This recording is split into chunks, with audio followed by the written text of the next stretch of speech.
Tonight's broadcast of Lowell Red Devil and Northwest Crossroads Conference football action on JED TV, RRSN.com video, Facebook Live, and the Regional Radio Sports Network LLC is presented by the 12,000 Hoosier men and women of the Laborers District Council and affiliated local unions that build Indiana. We are LIUNA.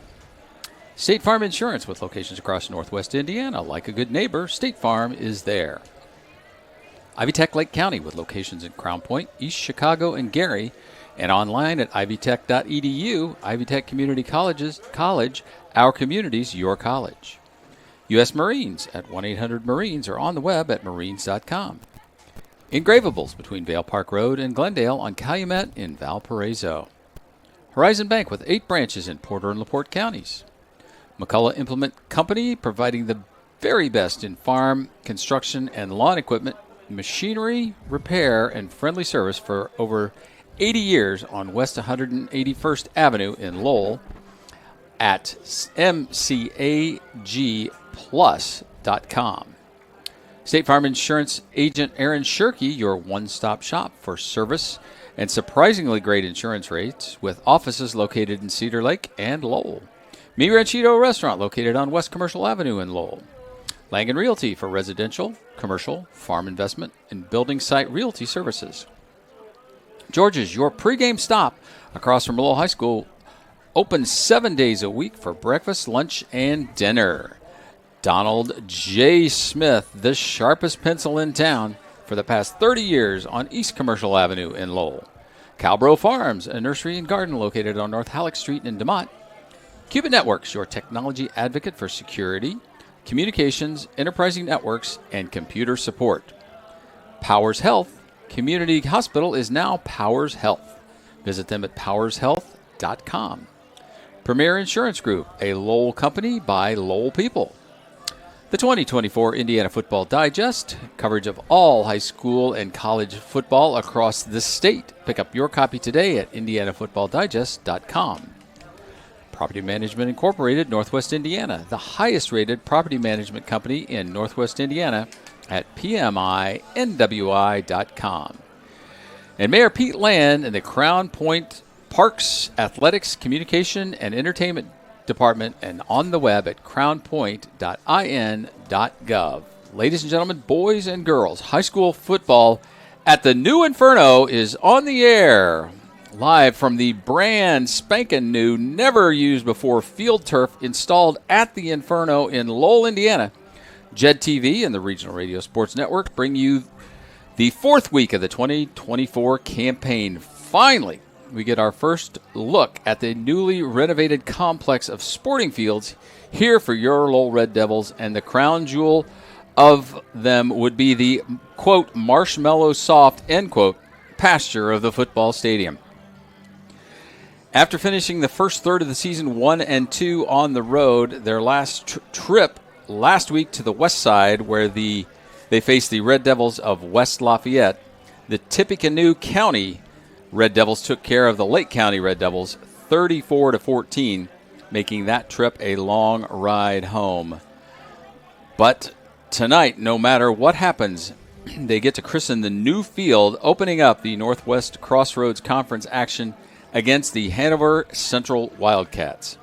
HC bounced back with a huge NCC win over Highland, 54-0 at the Wildcat Den last week. The Cats, 2-1 through 3 games, are looking to defend the NCC title they won last year outright in their inaugural season as a member of the conference. In fact, the only blemish on the Hanover record over the last year was a 1-point overtime loss in a sectional final back at Gordon Straley Field to the Red Devils of West Lafayette. And that's just our stepping off point for this Friday the 13th version of Friday Night Lights. Lowell versus Hanover Central. Todd Kibbe on the call this evening. To my right, with his tape measure at the ready as we start to measure for drapes here in the new digs, Tony McHale and his electrifying insights and commentary is set for tonight's action. Our final member of the trio, the boys' head soccer coach from the Maryville Pirates, Brian Past. He will be shooting the shots and joining us at halftime to give us his thoughts.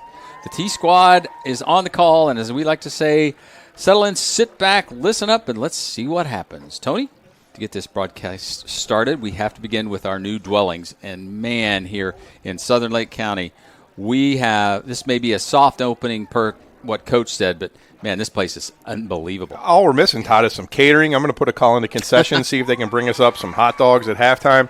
But just a beautiful field here. You'll be able to see the numbers, see the hash marks. Just unbelievable. We're in our own little sound booth here. That's so right. Nobody can hear us. It's we can say whatever we want and nobody will hear us. I mean, the lighting is spectacular. There's up lighting so that balls that are you can see the underside of balls. I didn't understand that part either. We'll get into that. Does it bounce off the ground and then the sky, or I was confused. It's just amazing. But behind us, there's the just over where you're looking, ladies and gentlemen, the stands for the visitors. They're all in the same place. But the softball field will be directly behind the stands. Todd, they have JV softball and baseball field. I know they have the JV gets their own field, but they have to play on dirt. They get their own not fields. The brand new field turf. The baseball field is off to our left, up to the north. It is almost done. They've seen some beautiful shots by Bob Safransky, getting some drone footage of what's gone on here, the progression through to get us to this night. The soccer field it looks like the turf has been set right behind us, and it's just, this is going to be a crown jewel here in Southern Lake County for, the folks here at Lowell. They've got to be proud of to present this spectacular, again, I've used spectacular 3 or 4 times, facility. And I know the young men in black tonight are very excited about playing this game. So if we start focusing on actual football. Oh, there's a game tonight? Oh, there's a game tonight. All right, let's go. So this program, let's talk about the Wildcats first. Since the 2020 season, they have only lost 8 games under 7th-year head coach Brian Parker. In fact, the aforementioned West Lafayette Red Devils, Lowell's opponent last week, have ended the Wildcats' last 2 seasons in the sectional finals. Though this program has thrived under Parker's tutelage, wouldn't you say, Mr. McKay? And it's really only 7.5 because the game they lost this year at Bishop Chatard was the Lightning 2 weeks ago, Lightning week, and they only played half a game. So, their previous loss, their last regular season loss for this senior class was against Culver Academy in 2021. So this is a team that's loaded, ready, and we were talking about it this afternoon. 3 of the first 4 opponents for Lowell have their eyes firmly set in a realistic opportunity to play Thanksgiving weekend in Indianapolis. So that is a barn burner of a schedule for Coach Kilmer and the boys to start off with.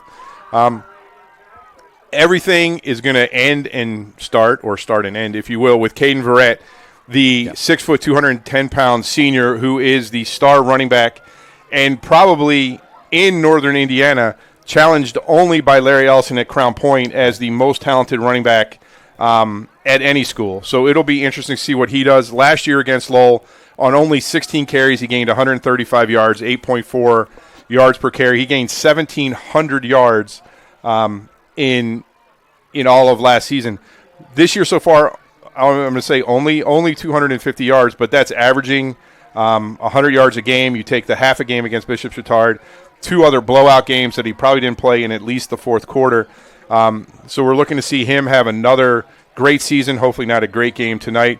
The Wildcats are going to be led on the field by kind of a unique story. Their quarterback, senior Tommy Bonner, started here as a freshman, but then played his sophomore and junior years in Chicago at St. Rita, and not as a quarterback. He was a wide receiver at St. Rita. So this is only his 4th start under center or in shotgun for the Wildcats. He's had a really good start to the season. As you read the articles, you read what their coaches say about him. He is a dual threat quarterback, not super fast, but able to tuck that ball under if he has to. He's 31 for 52. Max Preps resets every time you go out. 31 for 52, 306 yards through the air, 4 touchdowns. He does have 2 interceptions. But rushing the ball, 16 carries for 91 yards and 2 touchdowns. So Lowell, for the 3rd time this season, is going to have to deal with a quarterback that is capable of throwing the ball and tucking it under and running, either designed or when he feels the pressure, and take off downfield. Yeah, not only you've got those two guys that you talked about, but on the defense for this Hanover squad, you've got a guy with a very familiar nickname in these parts by the name of Dylan, and Dylan Bowen. That would be Drake Bowen's little brother, right? Who shores up that defensive linebacking core, and or the defensive backs, the strong safety, 6 foot, 185 pounds, and I have him as just a junior. Is that correct? He is just a junior. He's a junior. So, and I hear he's a great baseball player. He is a great baseball. Just if you Twitter is to be believed, his college career will be baseball first, football second, unlike his brother that plays football first and baseball second. Yep. He leads this Wildcat team with tackles, 15 solo, 9 assisted, 24 total. Only 1 tackle for loss, but, coming from your deep safety position. Here's the give and take, the yin and yang, is I think Lowell needs to come out tonight and establish some sort of passing game just to keep the Wildcats honest, not allow them to stack the box with 9 or 10 guys. But this Wildcat defense has 6 interceptions, 4 against Wheeler. So you're going to have to be careful when you start throwing the ball, because this is an attacking, aggressive defense that's not going to lay back and let you kind of establish your rhythm. So Coach Kilmer is going to have to find a way to get the running attack going, because we are at Lowell. That's right. And, there would be I know we don't gamble, but an interesting prop question. The first Lowell touchdown through the air on the ground. Ooh, would it be this year? Would it be this game? I thought you meant just throwing through the air. No. Throwing touchdown. Will it be a passing touchdown or a running touchdown? Oh, that's a good one. There you go. Prop we don't gamble, Todd. No, we do not. We advocate it. But yeah, so Lowell is going to look to establish the run, has to keep the Wildcats honest with something of a passing game, and I think we're going to see this Wildcat team just come downhill and attack the running game and have the confidence that they can defend man-to-man against the Lowell wide receivers.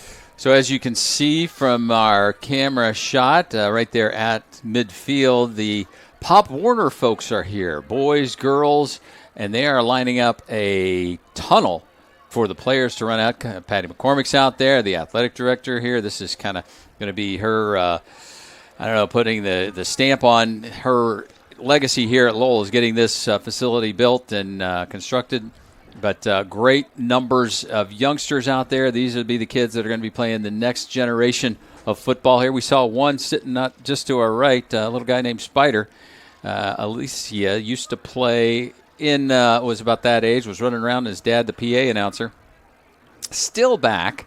They said this is his final year. He had to come back to the New Digs one more time. But now that little Spider is he's a full-grown man. Graduated from college. I'm getting old. Graduated from college. So these are the guys that will be here next, the guys and the gals that will be here next. So very exciting time here. It's a very special night here at the Inferno. We're going to take our first time out and come back and hear from the coach himself about the new facility. With the Q's with the coach, we are halftime, or our pregame rolls on. We'll be back right after these messages. Is anybody going to the game Friday night? If you're having a bad day because of bad coverage, call Premier Group, or we'll block you from disaster. Blue 42! Premier Group! Premier Group! Hut! Hut! The Premier Insurance Group, Auto, Home, Business, Life. Jim Langen, owner, 829 East Commercial Avenue in Lowell, Indiana. Call them at 219-695-3031 or email them at jlangen@premiergrpins.com. Hold on. Introducing Powers Health, a health system with a new name and a strong legacy of caring for families in our community. One with a tradition of advanced specialized services and a vision for the future. One with a commitment to medical excellence and compassionate care. Everything we do, everything we believe, Powers Health. Develop quality citizens who keep our core, our country, and our communities side by side on the winning side. Not for glory, but for honor. For a code that isn't written or spoken, but lived. It's what we do, It's who we are. It's the battle cry of our fighting spirit. Battles won. See all the battles Marines fight to win at marines.com.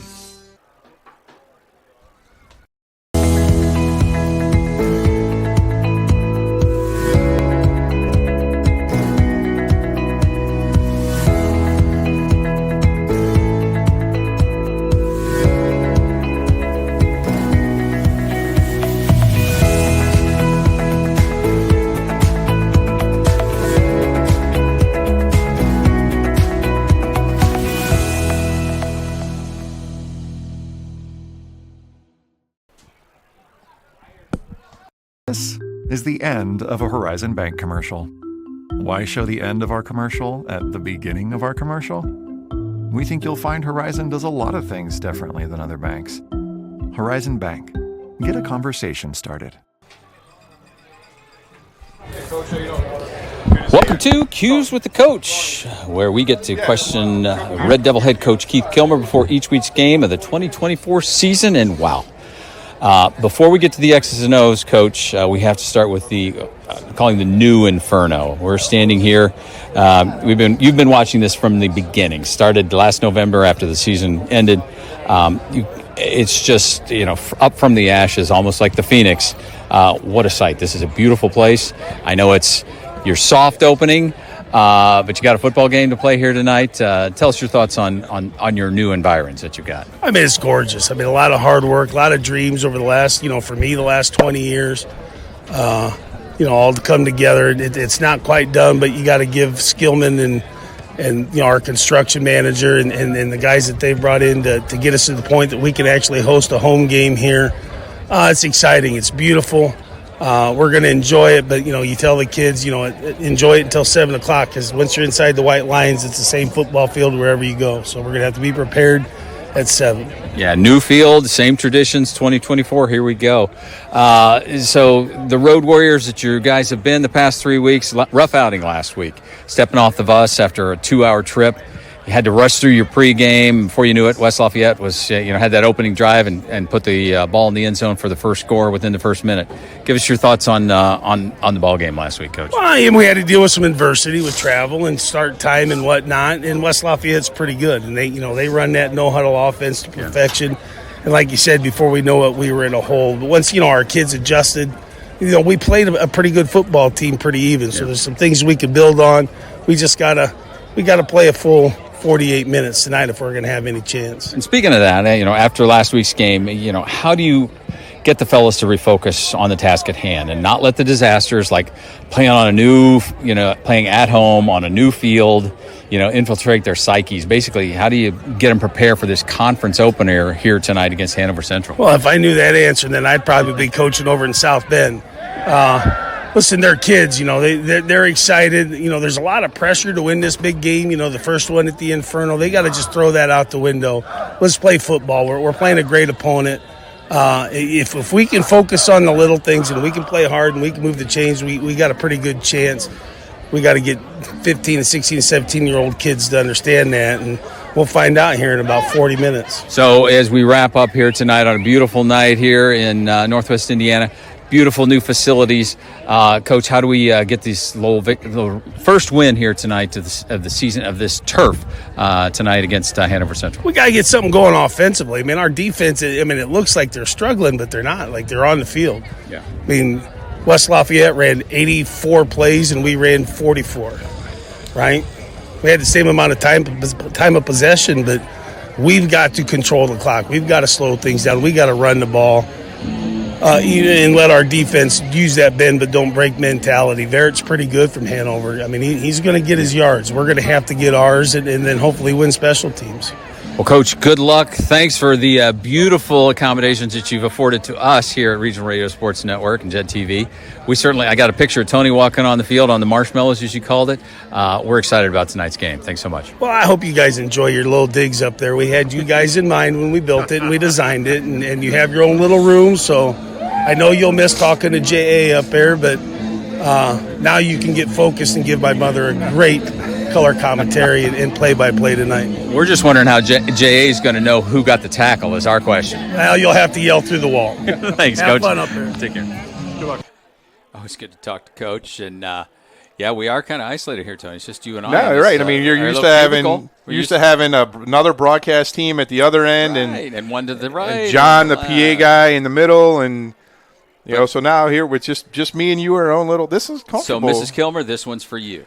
We could invite some people here, maybe sell some. We've got sell a second some deck food, back a little here. extra tickets. Now, I do want to say that I meant distractions when I said disasters, and how he keeps his kids focused tonight from all the distraction, not the disasters. But again, offense, and he spoke of it: 84 plays versus 44. It almost doubled them up, and yet they had the same amount of time. West Lafayette was running that up-tempo offense. Right, we could barely keep track of it. We could hardly keep track of it. So, again, you're going to see the similar kind of thing, I would think, from the Wildcats and Coach Parker and what he's got with the likes of Verrett. But how does the defense slow it down? How does the offense has got to do their part. To stay right, on and I don't know that it's as much a question for the defense, Todd, of slowing it down as it is for the offense of staying on the field. Correct. We knew coming into the season that this was an offense that had a huge learning curve, and we saw it jump up against Wheeler. The problem, not the problem, but you've played two great football teams, right? Mm-hmm. Two football teams that, and I've said it, and I'll keep saying it, that are going to try and go, that have a legit chance to go to Indianapolis Thanksgiving weekend. Mm-hmm. So when you have a offense that is young and trying to establish itself, it's really tough when you do it against two of the top teams in Northern Illinois or Northern Indiana. Maybe Northern Illinois too. Maybe two. In Northern Indiana. So I think they just have to keep doing what they're doing. You look at it and you get the sense that they're not too far away, right? They're just a little bit. The challenge is, they spent the first 3 games thinking about what they have to do, and you can see it in the speed at which they play. Not on the play clock, but once the play snapped, they're a little bit slow, or there's a pulling lineman that's a little bit slow because they're thinking. I think now they're getting to the point where they react. Yeah. And that's going to make them faster, and that's going to make the hole open a little bit bigger and give, 9 and 16 a chance to get through there. So that's what I'm looking for is, can they start to play with speed within the play? And then that opens some things up. And I think we've seen this team grow, right? They haven't given up. That was, go back and listen to coaches talk at Crown Point. His big thing is, we know we're going to get smacked in the face. Yeah. How are we going to respond? And I think he's got to be really, really happy about how they've responded through these first 3 games. Now you're into conference. Now, this is as you said, this is a team that's lost 8 games in the last 5 seasons. It's going to be tough. You have a good game tonight. You get into a different part of your schedule for the next couple games, right? You're not playing teams that are in the top 20 in the state, right? Regardless of conference level, or regardless of class. Yep. So, I think you come out here. There's going to be a lot of excitement. You always talk about the visiting team has to survive the first 5 or 10 minutes of the energy of the home crowd. Mm-hmm. I think that's going to be on Lowell tonight, right? All the kids are on the field. They started the new scoreboard up with the new video board. Yeah. The kids have put a lot of pressure on themselves to win this football game. And it goes back to what Coach said last week. If everybody just does their job, we are a better football team. Don't try and do too much.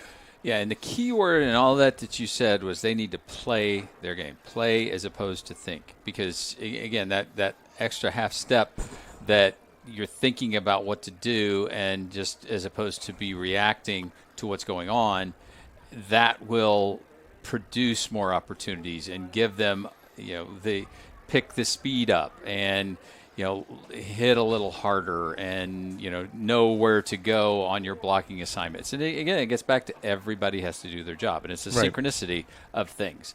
It's, 14 to 18-year-old kids that you're trying to go, get to do a specific thing. If you're on offense, a specific thing on defense. And you've got, it's tough to do. And not to put all this on the offense, but the job for the defense is to avoid explosive plays. We saw a ton last week, explosive plays, running plays over 10 yards, passing plays over 20. How can the defense keep everything in front of them? And if Hanover Central is going to score, it's got to be a 9-10 play drive. You know, the scariest guy out there, Verrett, not only is a running back, but he's the return guy also, and he already has one kickoff return for a touchdown this year. So, you know, depending how the coin toss went, you know, because we know they already had it in secret. That's right. You know, you got, if Lowell's going to kick off, you got to tackle Verrett on the 25-yard line, and you have to make Hanover Central run 9 or 10 plays, because it's proven at every level that if you have to run 9, 10, 11 plays to score a touchdown, somewhere in there you're going to make a mistake. True. I think the number is, you know, your opportunity to the percentage that you're going to score starts going down after your 11th play. So if you can do that as Lowell's defense, and then the offense can give you some sort of field position tonight, I think Lowell's in a really good position to win this football game.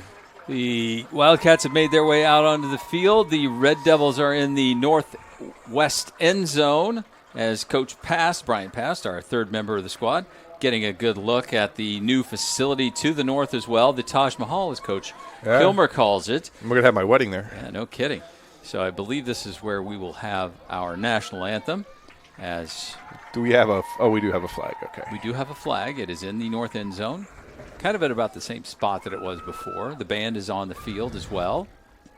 Hats are off. Helmets are off. I believe that's the cue for the band. That's the fight song. So we'll keep it. We can keep talking. Yeah, we'll keep talking while let you know that the good folks at Calbro Farms is a complete produce market with seasonal items like sweet corn, watermelon, and cantaloupe. They're located at 17011 Wicker Avenue in Lowell and 1308 North Halleck Street in DeMott. Calbro Farms is open from 9 to 6 Monday through Friday, and from 9 to 5 tomorrow. For more information, they're on Facebook at Calbro Farms.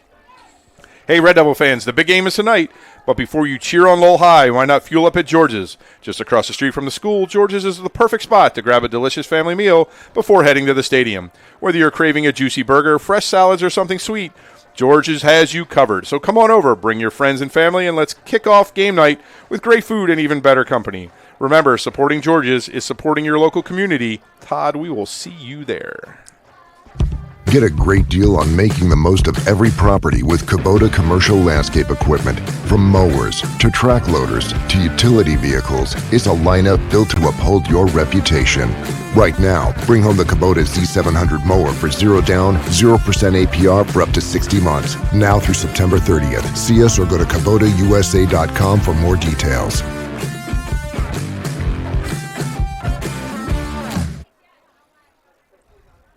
We build Indiana. The Laborers International Union of North America builds and maintains roads, bridges, and other essential infrastructure that make us the crossroads.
My sincerest apologies for not knowing when the national anthem was going to start. All this ceremony, they're doing different things. Different times. The Hanover Central guys are standing over on the sideline for like 4 minutes waiting. They're getting all tight. Here come your Red Devils. Running through that tunnel, first time on the field, slapping some hands.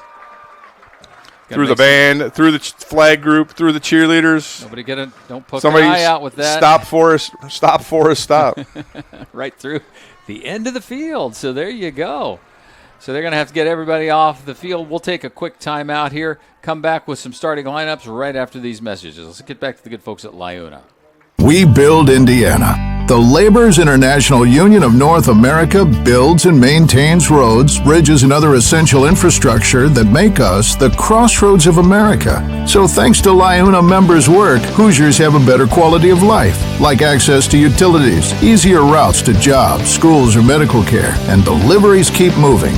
We build Indiana for good jobs and stronger communities. The Laborers International Union of North America. We are Lyuna.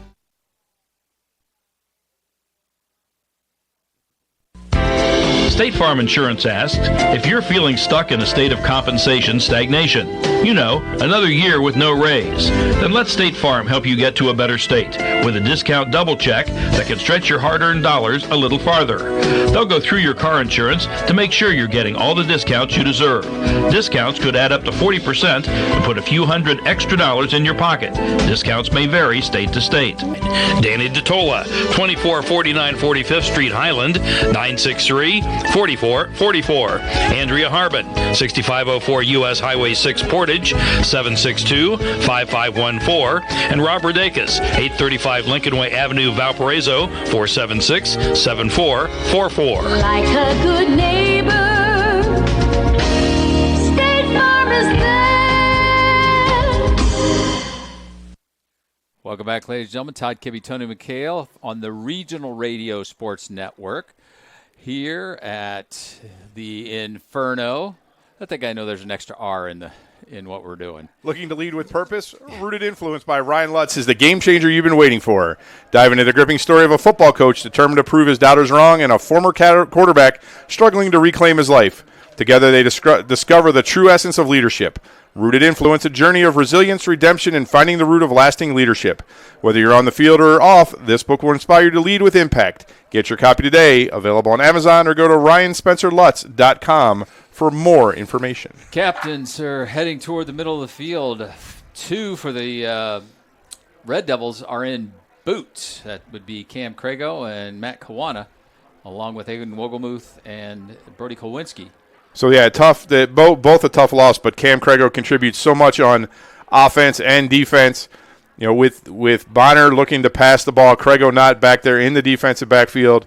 And as a receiver, as Lowell looks to open up this offense a little bit, I think he's going to be missed a lot tonight. Oh, wait, are they actually flipping a coin? I think it's ceremonial, so Tony. I think they're actually going to do it. They're going to put it on their we're trying to get one of our hopeful new listeners to the website. Hanover Central won the toss and will defer. They're going to put the Red Devils offense out there first. Yeah, they're going to want to see what this Red Devil offense can do, and I'm looking for Coach to try and maybe open it up a little bit, come out, surprise everybody, and it's just something you have to do. This is a running game that's proven itself against some tough opponents. You saw what they did against LaPorte. Now if they can just run into a 7-person box, it'll be that much better if they can get some passing. The officials for tonight's game are Andy Simpson, Kevin Mikesell, Joe Gower, Chris Walsh, and Jay Carnegie. So those are the Zebras out there tonight. We appreciate their efforts. Go ahead, Mike. When it comes to your technological needs, Qubit Networks cares about your quality of experience. Located at 103 Polk Street in LaPorte, Qubit Networks wants to build client relationships that withstand the test of time and changing technology. You can buy technology from anywhere, but Qubit Networks' dedication to making your purchase a great one is the difference you have been looking for. Give them a call at 219-369-4357 or visit them online at qubitnet.com. Qubit Networks, moving and storing data fast and safe. We might have to turn those lights off there, my friend. Little reflection? I think a little friction here. Let me hit a quick, as the kicker for Hanover Central, Aldo Desiderio. Easy for you to say. Desiderio, I'll get that right. Tees it up at the 40-yard line, left of the hash, about 5 yards. Back deep. Couple of new guys back there. Malachi Goodall and Gavin Gutierrez. Got your backup quarterback as a return guy. So Coach shaking things up a little bit tonight, Todd. Beautiful night for football. We are just about set to get a new era of football here at the Inferno, and we are underway. One hopper, two hopper to Goodall at the 14, straight up the gut, spins out to the left side, still on his feet, across the 30-yard line. Great starting field position for the Red Devils at the 31. Gotta love the effort, and if that's indicative of what we're going to see tonight, Todd, it's going to be a good night for the Red Devils. But we'll see as they come out. You mentioned the one injury on the offensive line, number 78, Matt Kawana, out with an ankle. In for him is number 55, the junior 5'11", 215, Zach Sanfratello. So we'll see how that line can gel with a new member. Arredondo and Rowan Vasco are split to the bottom of the screen. Kolwinski in the shotgun. Arredondo goes in motion. The handoff goes to Thompson. Thompson loses the football. It's on the turf, and it's going to be Hanover Central football just like that. And coming up with it is number 43, Kyron Turner. First play, a fumble by Thompson. So this is what you didn't want to see. The quick change defense that the Red Devils have to do right now. Short field ball on the 43. So what can they do to keep Hanover Central out of the end zone, either cause a punt, turnover, or force a field goal attempt? Just 12 seconds into this ball game, Todd. This is what we talked about. Everybody trying to do a little bit extra. Thompson just tried to break out of that tackle. Somebody swatted the ball out of there and put the defense in a bad position. Braden Zvek is the only receiver split to the top of the screen. Two shift to the right. I think that's the Conlon brother. Or that's Anthony Lehman. And the handoff goes to Verrett. Verrett tries the right side behind that blocking. He's into the secondary and has a good 9 to 10 yards. Started at the 38, gets down to the 29. It's going to be shy of a first down by a yard. It's going to be second and short. So this is what we talked, Todd. You just can't. He's averaging 8 yards a carry. You have to do something to stop that right now. So Lehman plays the cat position, which is kind of like your H-back. Bonner, the 6'1", 190-pound seniors you talked about, Tony. Now, Rocco Bartolomeo in the slot with Henry Maurer down at the numbers here, the left side. They shift Lehman to the left, and now Verrett shifts as well. There's the roll to the left. Downfield looking. He's got Bartolomeo inside the 10 into the red zone. Just like that, Rocco Bartolomeo with the reception at the 9. They pick up 20. It's going to be first and goal at the 9-yard line. Great rollout by Bonner right there. Took his time. Not bad coverage by the Red Devils, but able to throw that ball only where his receiver was going to catch it, and you give yourself a first and goal. Bonner is getting the signals from the offensive coordinator. I believe that is also the head coach, Brian Parker.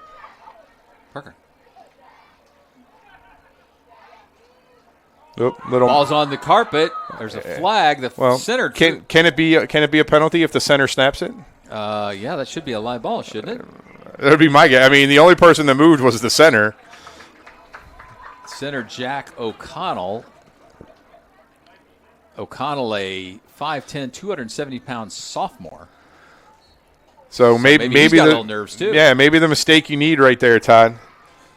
So a little bit of a break for the Red Devils. So you got Mason Brooker coming in, the big man in the middle, 6'1", 250 pounds, going to line up at nose guard. Ball's back at the 14-yard line. Now two to the top. Verrett in the backfield. They fake to Verrett. A little slant pattern or post pattern. Incomplete. Nope, they're going to call it complete, Todd. I'm sorry. Oh, they are? Yeah. Oh, okay. At the 11-yard line. So Henry Maurer with the catch.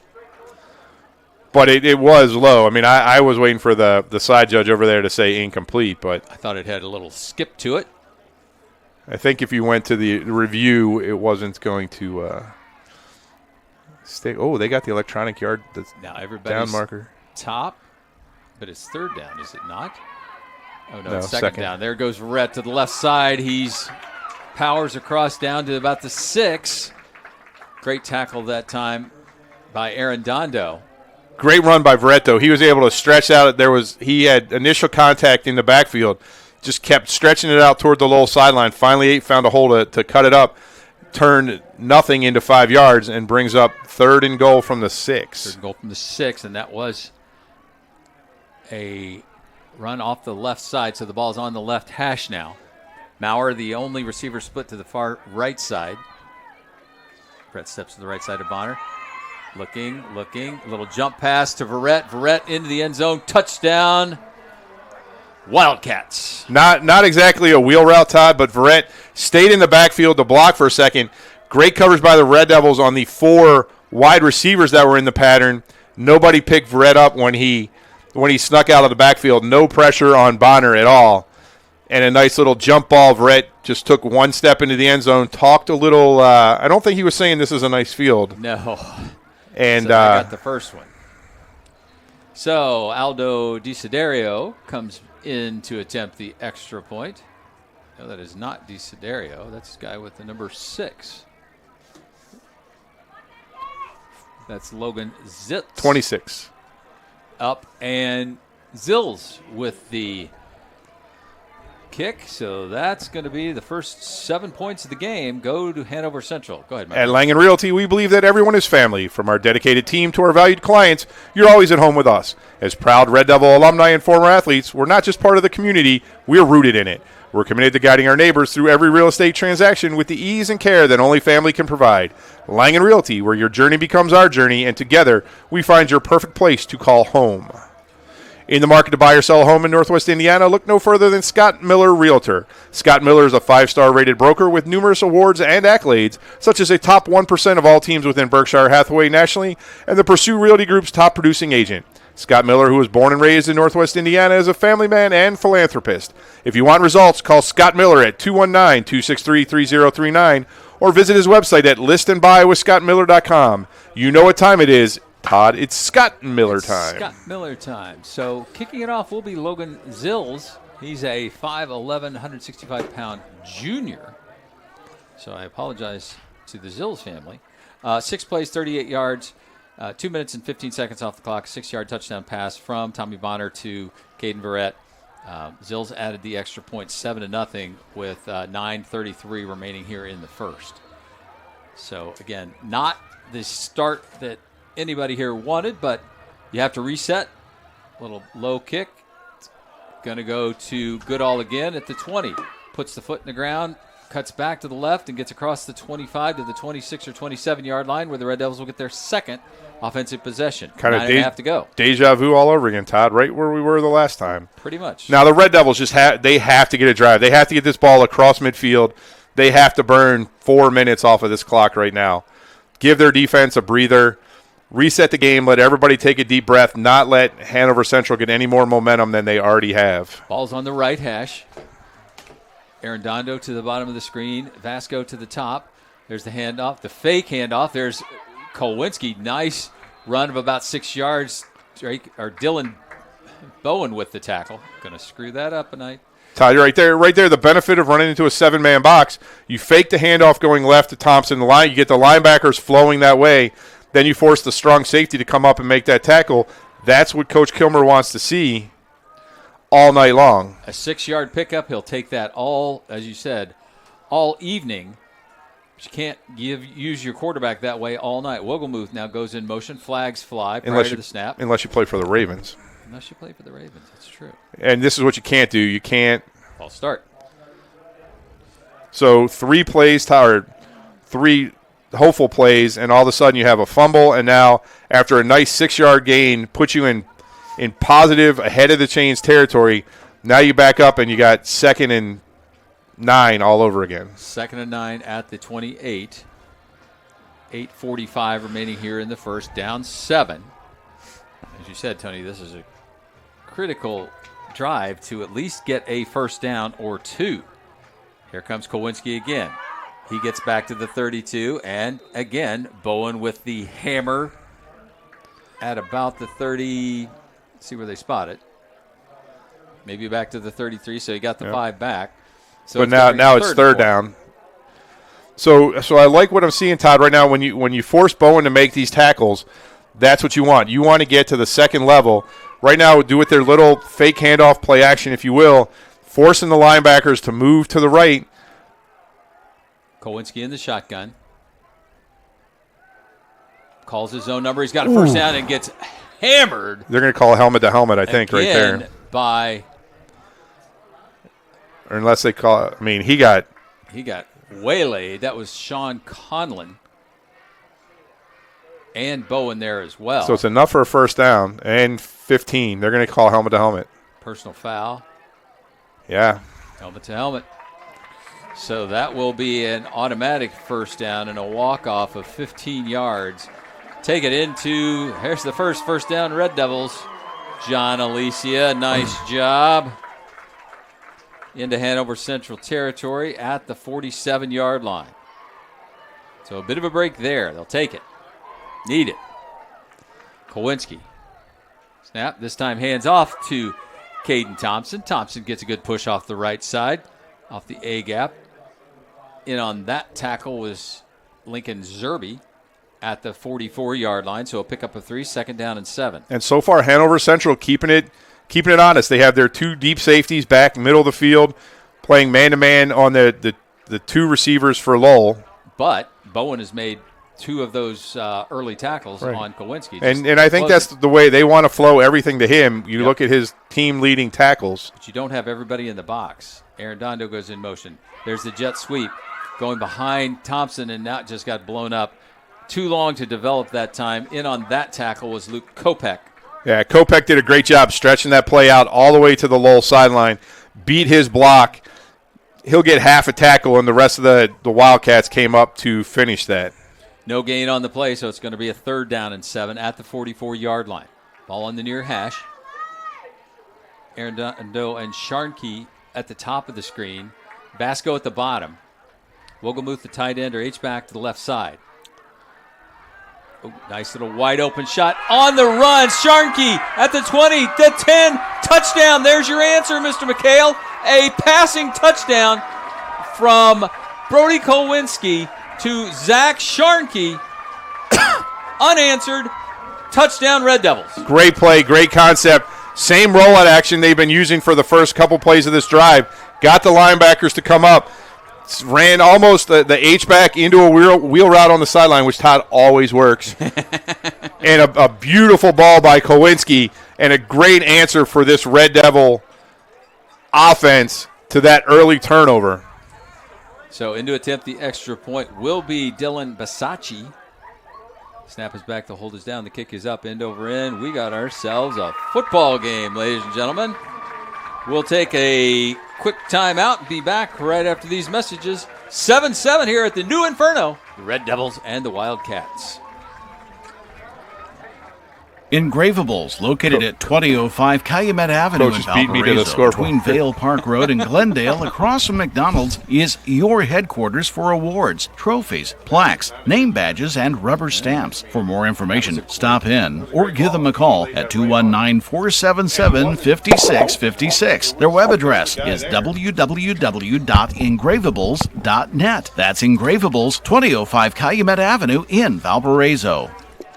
Welcome back, ladies and gentlemen. 2:57 off the clock, 73 yards on the drive in 6 plays. It ended up with a 44-yard touchdown pass from Brody Kowinski to Zach Sharnke. Sharnke's first touchdown, his longest reception of the season to date.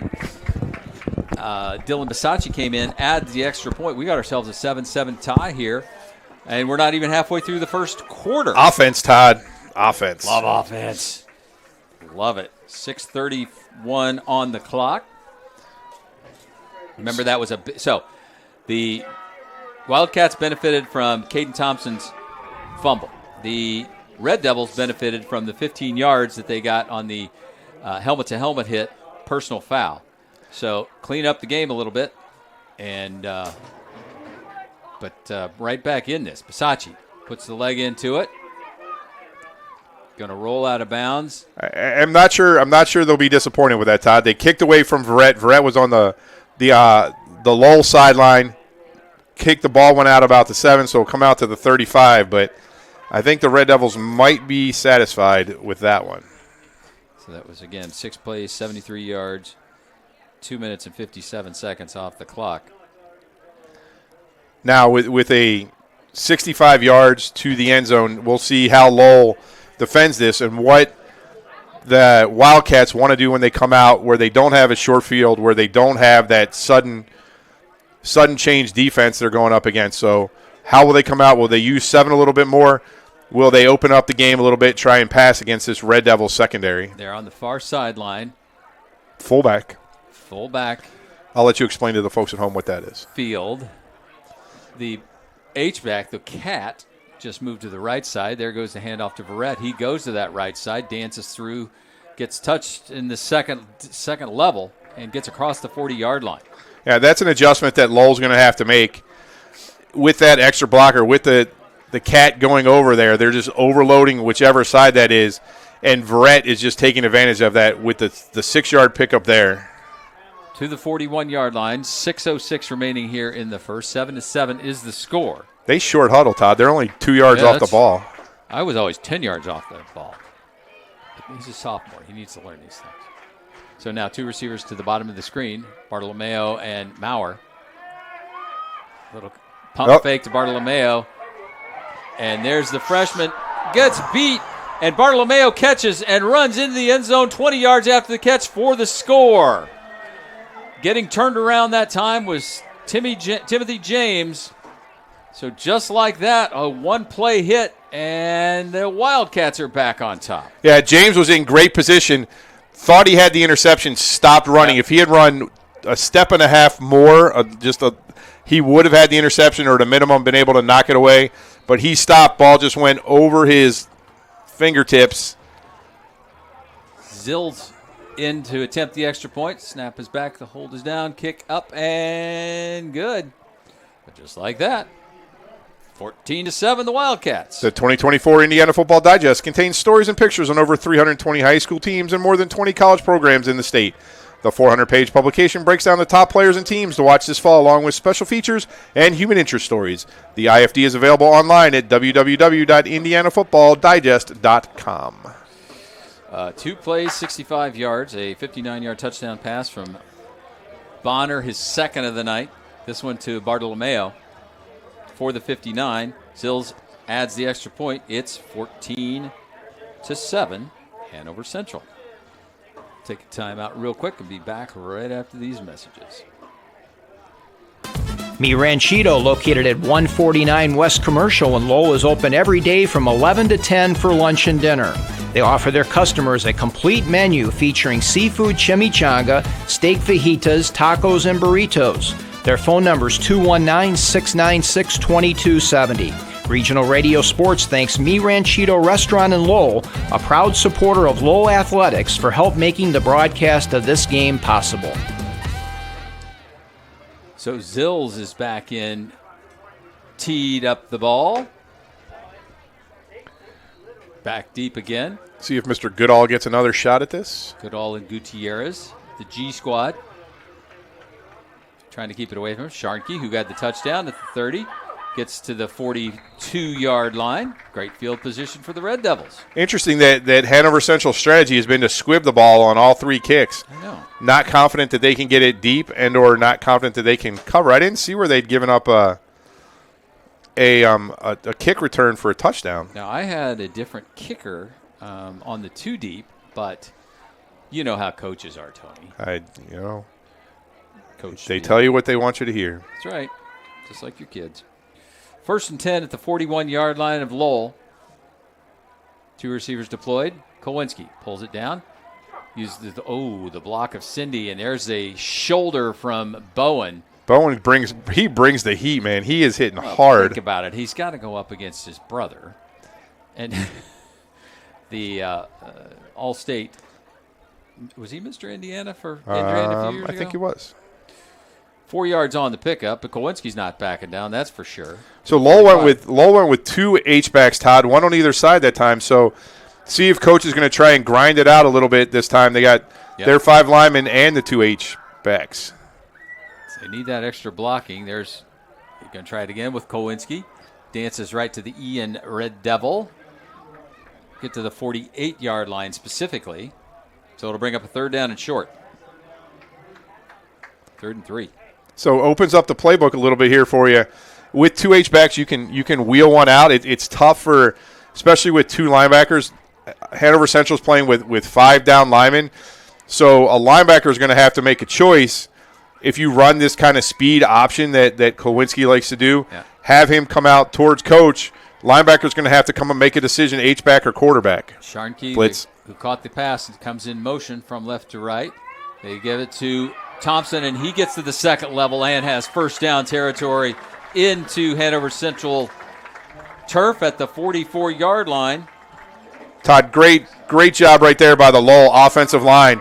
There were 7 guys on the line of scrimmage. Both linebackers came on a run blitz that time, and Lowell picked it all up, let Thompson get through there. Lucky that didn't go all the way, or unlucky that didn't go all the way, depending on your perspective. 4-minute mark, 1st and 10 at the 44 of Hanover Central. Kowinski pulls it down. He's got some blocking. Uses Caden Thompson. Gets, inside the 35 down to the 34.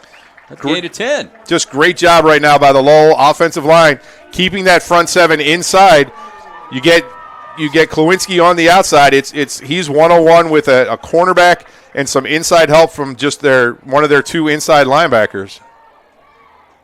3:36 to go. 14-7, as you see, is the score. Everybody's scoring here. There goes Thompson. Little dance off the left side, cuts it back to the right. He'll get close to the 32-yard line, so a gain of 2 that time. 2nd down and 8 coming up. It almost feels, Todd, that he has instruction right now that you are running inside, Kowinski's running outside. Yeah. Because usually Caden, or at least what we've seen this season, is he's tried to bump some things out. But right now he's running A-gap to A-gap. Right.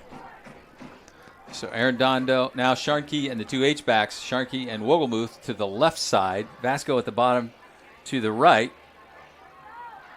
Ooh, there comes a sack. Well, it was actually outside the tackle. That was Nate Conlon, the 6'2", one of the 2 Conlon brothers. 6'2", 240-pound junior. So that's a tackle for loss back to the 38-yard line. Loss of 6 on the play, so it's going to be 3rd down and 14. So now you assume, and this is where I get in trouble, that you're going to go to the air here, but I think if you get Kowinski on the edge, you give him an option, that's where he's at his best. Now, he's the left-hander. You want him, it's easier for him to roll towards the Hanover sideline, but coach likes to see what's going on. He does, likes to keep it close. They're going to blitz again.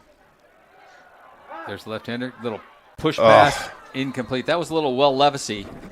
And he got picked off last week by Tyreek Stevenson back to the house. So if he could have gotten it to Aaron Dondo there, though, Todd, that would have been getting around the corner. That would have been a big gain because there was nobody out there for Aaron Dondo to beat. I think he would have picked up at least the 1st down. So on 4th and 14 from the 38, in comes Dylan Bisacci. Bisacci averages about 41.3 yards per punt. There's a little bit of a bump of the snap. Hits it about the 2 and goes to the back of the end zone. So it'll be touchback for the Wildcats. Go ahead. Where can you get good neighbor service and surprisingly great insurance rates? At State Farm. Because State Farm agent Aaron Shirkey is your one-stop shop with offices in Lowell and Cedar Lake for the service you deserve at the price you want. So stop looking around. State Farm agent Aaron Shirkey is ready to help. Call 219-690-1100 for your surprisingly great rates today. Like a good neighbor, State Farm is there. Individual premiums will vary by customer. All applicants subject to State Farm underwriting requirements. Hey, and Donald J. Smith at 1203 East Commercial Avenue in Lowell has been servicing the tax and accounting needs of his clients for the past 34 years. You can catch the sharpest pencil in town at 219-696-1040 or on the web at donaldsmithcpa.com.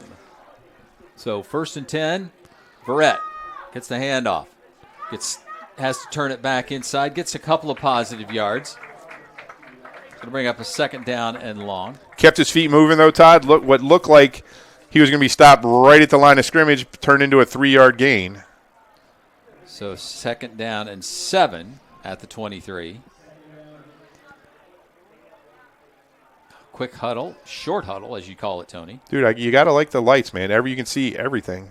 You can. And the underside of the ball. Bonner in the gun. Under a minute and a half to go. Verrett moves to his left. Hands off to Verrett, goes back to the right side, gets around the corner, untouched. just a line of people, and he's still on his feet. Sheds another tackler. He's going to go. 30. Arredondo with the chance. Tries at the ankles. No good. 77 yards for Caden Verrett on just an express lane off the right side.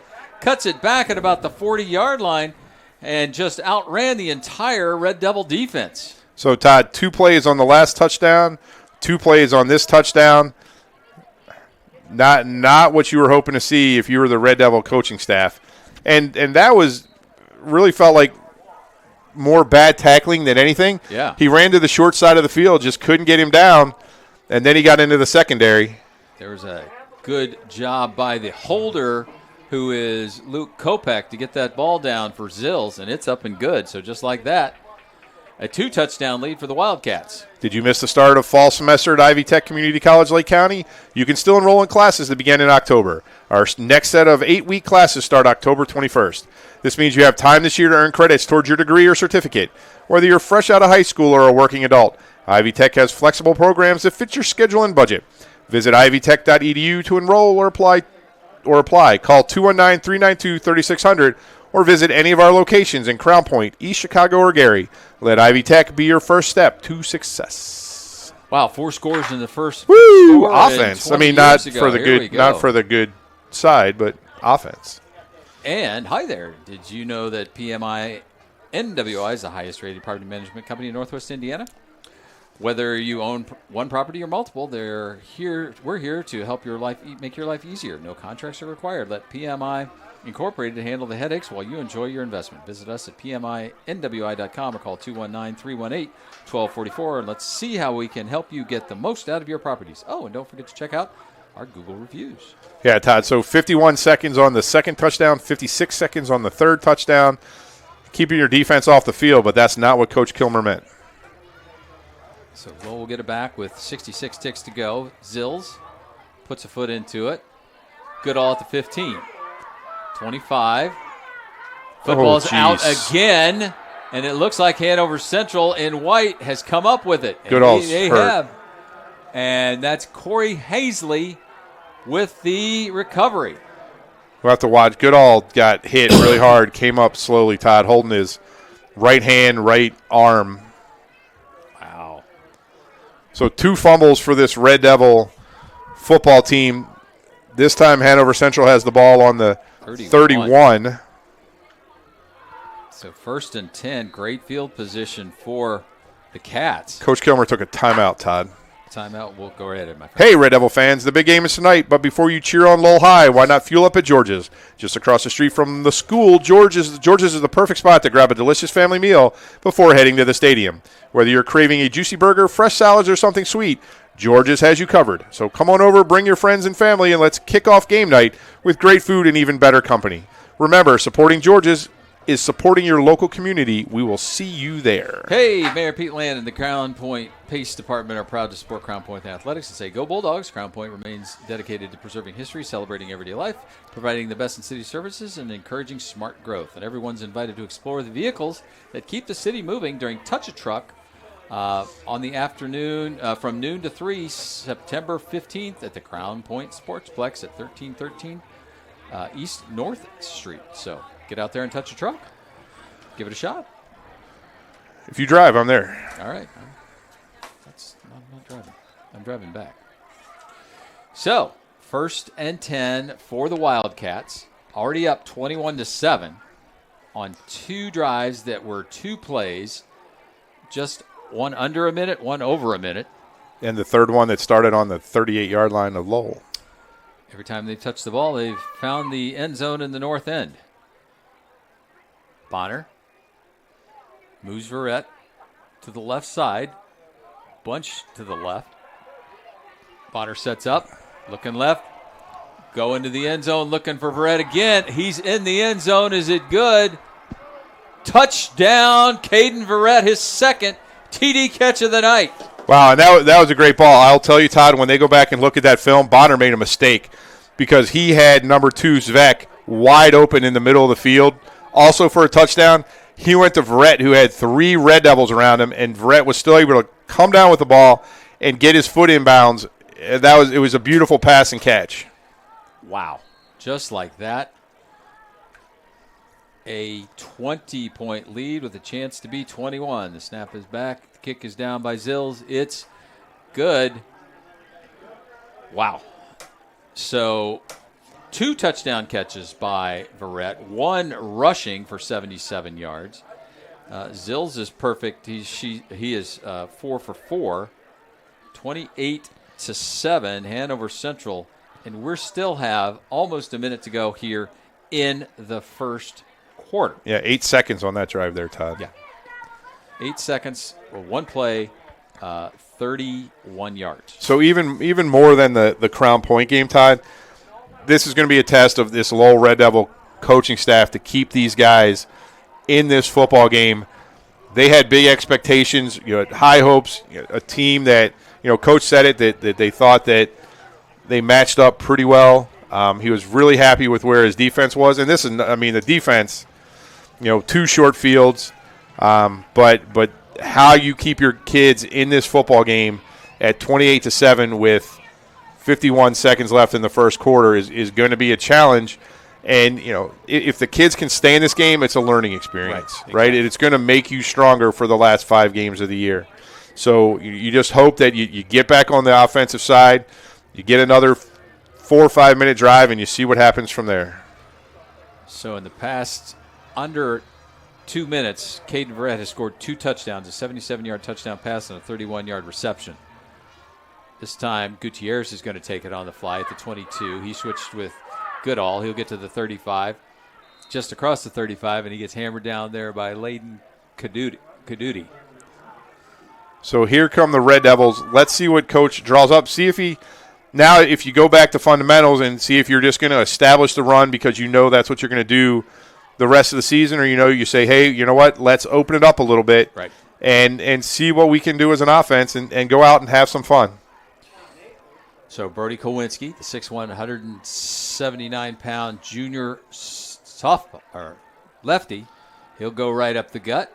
He'll get about 5 yards to the 41-yard. They'll spot it at the 41, so they'll give him 6 on the rush. Coming up in that from his free safety spot is Henry Maurer for the stop. 2nd down and 4. Yeah, we'll just have to see how long. What other options does Coach Kilmer have besides 9, because 9 running into Bowen all night is just going to take a toll. Yeah. So 12 on the play clock, just about 2 seconds behind the game clock. Kowinski sets the line with 2 seconds. Hand off to Thompson. Thompson will get the first down to the 48-yard line. Maurer with the stop as we come to the end of the first quarter. So we've played 1 here and had an exciting first quarter. It's been all Wildcats. 28-7 is the score. We'll take a break and be back right after these messages. Opportunities are everywhere, even right around the corner. That's where you'll find Horizon Bank, going beyond to make a difference in our community. Whether you're starting a business or a family, expanding your kitchen or your customer base, drop by and see us for friendly service, local expertise, and solid financial advice. Horizon Bank, beyond ordinary banking. Learn more at horizonbank.com. Member FDIC, Equal Housing Lender. Welcome back. Todd Kibbe, Tony McHale. Brian Past up on top of the new press box here at the Inferno. This is the second press box I've opened for Lowell Red Devils. You know what that means, Todd? That means I'm really old. There you go. That really means. So ball rests at the beautiful facility, though, here. And thanks again to the good folks at Lowell, Mike Magley, Patty McCormick, and everyone for the great accommodations. What'll make you really old is when you start calling John Alisia's grandson's number out here. That will be scary. So Red Devils 1st and 10 after the big run by Thompson. Little quick pass to Arredondo. Splits the defenders and gets to the 50-yard line. Gain of 2 on the play. I like the idea. Great job by Evan Marsiglia, the cornerback for Hanover Central. Beat his block and was able to make the tackle. Otherwise, that would have gone for 10 or 15 yards. So 2nd and 2 at the big stripe on the 50. these good folks in here to the second. Let you know that we're in the second quarter. There goes Thompson, shedding a couple of tacklers. He'll get to the 45-yard line, so a pick up of 5. It'll be 3rd and 3. I like what I'm seeing, Todd, from this offensive line right now. They're doing a really good job against a 7-man front. They're making holes, except for the one rollout back on the second drive. Yeah. Everything's been positive. Nobody's been getting hit in the backfield. See if they can keep it going here. Just under 11 minutes to go in the first half. Kowinski sets the line. Little flare to the left side. There's Aaron Dondo, and he slips the tackler, but Bowen with the shoestrings grabs him down at the 40-yard line, but it's enough for a first down. So, again, little pitch and catch between Kowinski and Aaron Dondo. Really, really impressed with Kowinski's accuracy tonight, Todd, because Bowen was there. Bowen thought he had that intercepted. Yeah. But great job by Aaron Dondo cutting his route and getting to that ball first. Ball in the far hash. Kowinski waits for the blocking to develop, but never really does. Nate Conlon comes in for the stop. Picks up a yard to the 39. It'll be 2nd down and 9, 7th play of the drive coming up for the Red Devils. Right, it only picked up a yard, Todd, but this is what the Red Devils have to get into because, and we've talked about it for years, is this running game wears teams down. Teams aren't used to it, and this Hanover Central front 7 isn't really that big. So you want to keep running, and that's where you get that second half that you're the stronger team and pick up those yards. Kowinski with 8 on the play clock. Pitch back to Thompson. Sweeps out to the right side. Coming up, I think that's Conlon again. Nate. His twin, Sean, on the other side. Stopped him at the 36-yard line. So a gain of 3, so it's going to bring up 3rd down and 6. I like the play call, the design, Todd. You want to try and get Thompson on the edge but not make him run all the way from his tailback spot. So you give your lineman a little bit different angle to hopefully get the block and open up a hole for him. Line set. Aaron Dondo comes in motion. They fake the ball, handoff, and the ball goes on the carpet again, the third time tonight. Lowell recovered.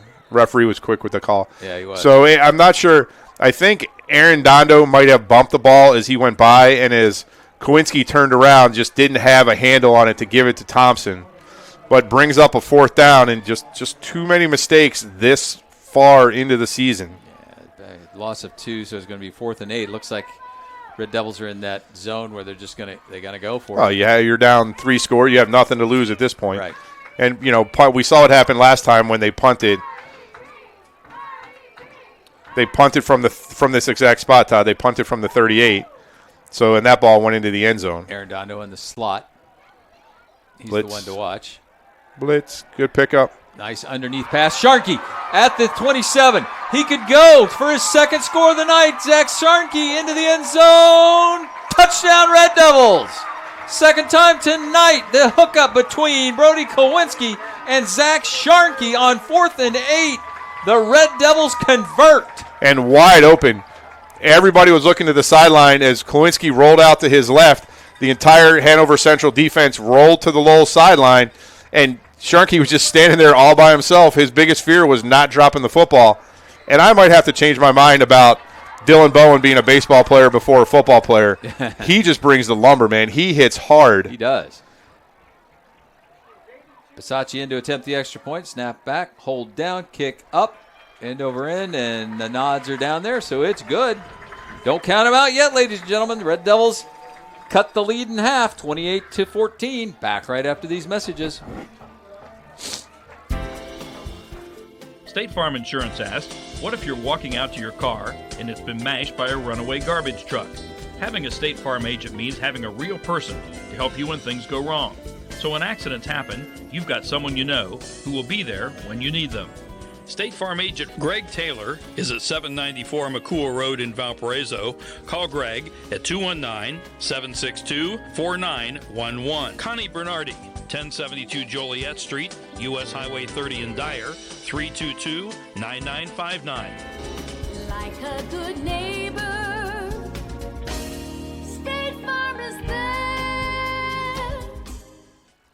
Welcome back, ladies and gentlemen. 9 plays, 65 yards, 4 minutes and 35 seconds off the clock. A 38-yard pass from Brody Kowinski to Zach Jarnke on 4th and 8.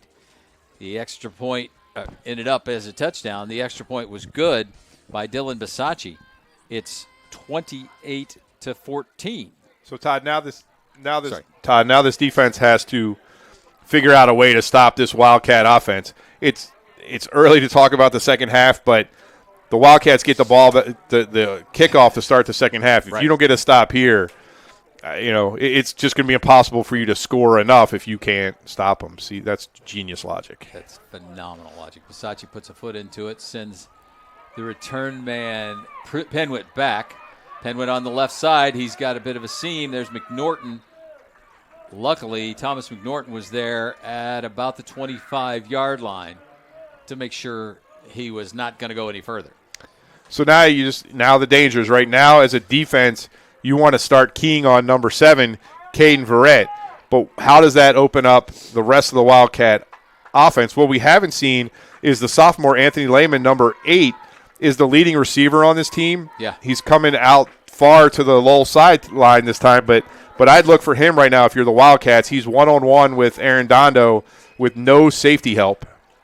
Bonner again just moves Verrett to the right side. Here's the little quick pitch to Bowen. Bowen, little shutter step. He's got 10 yards.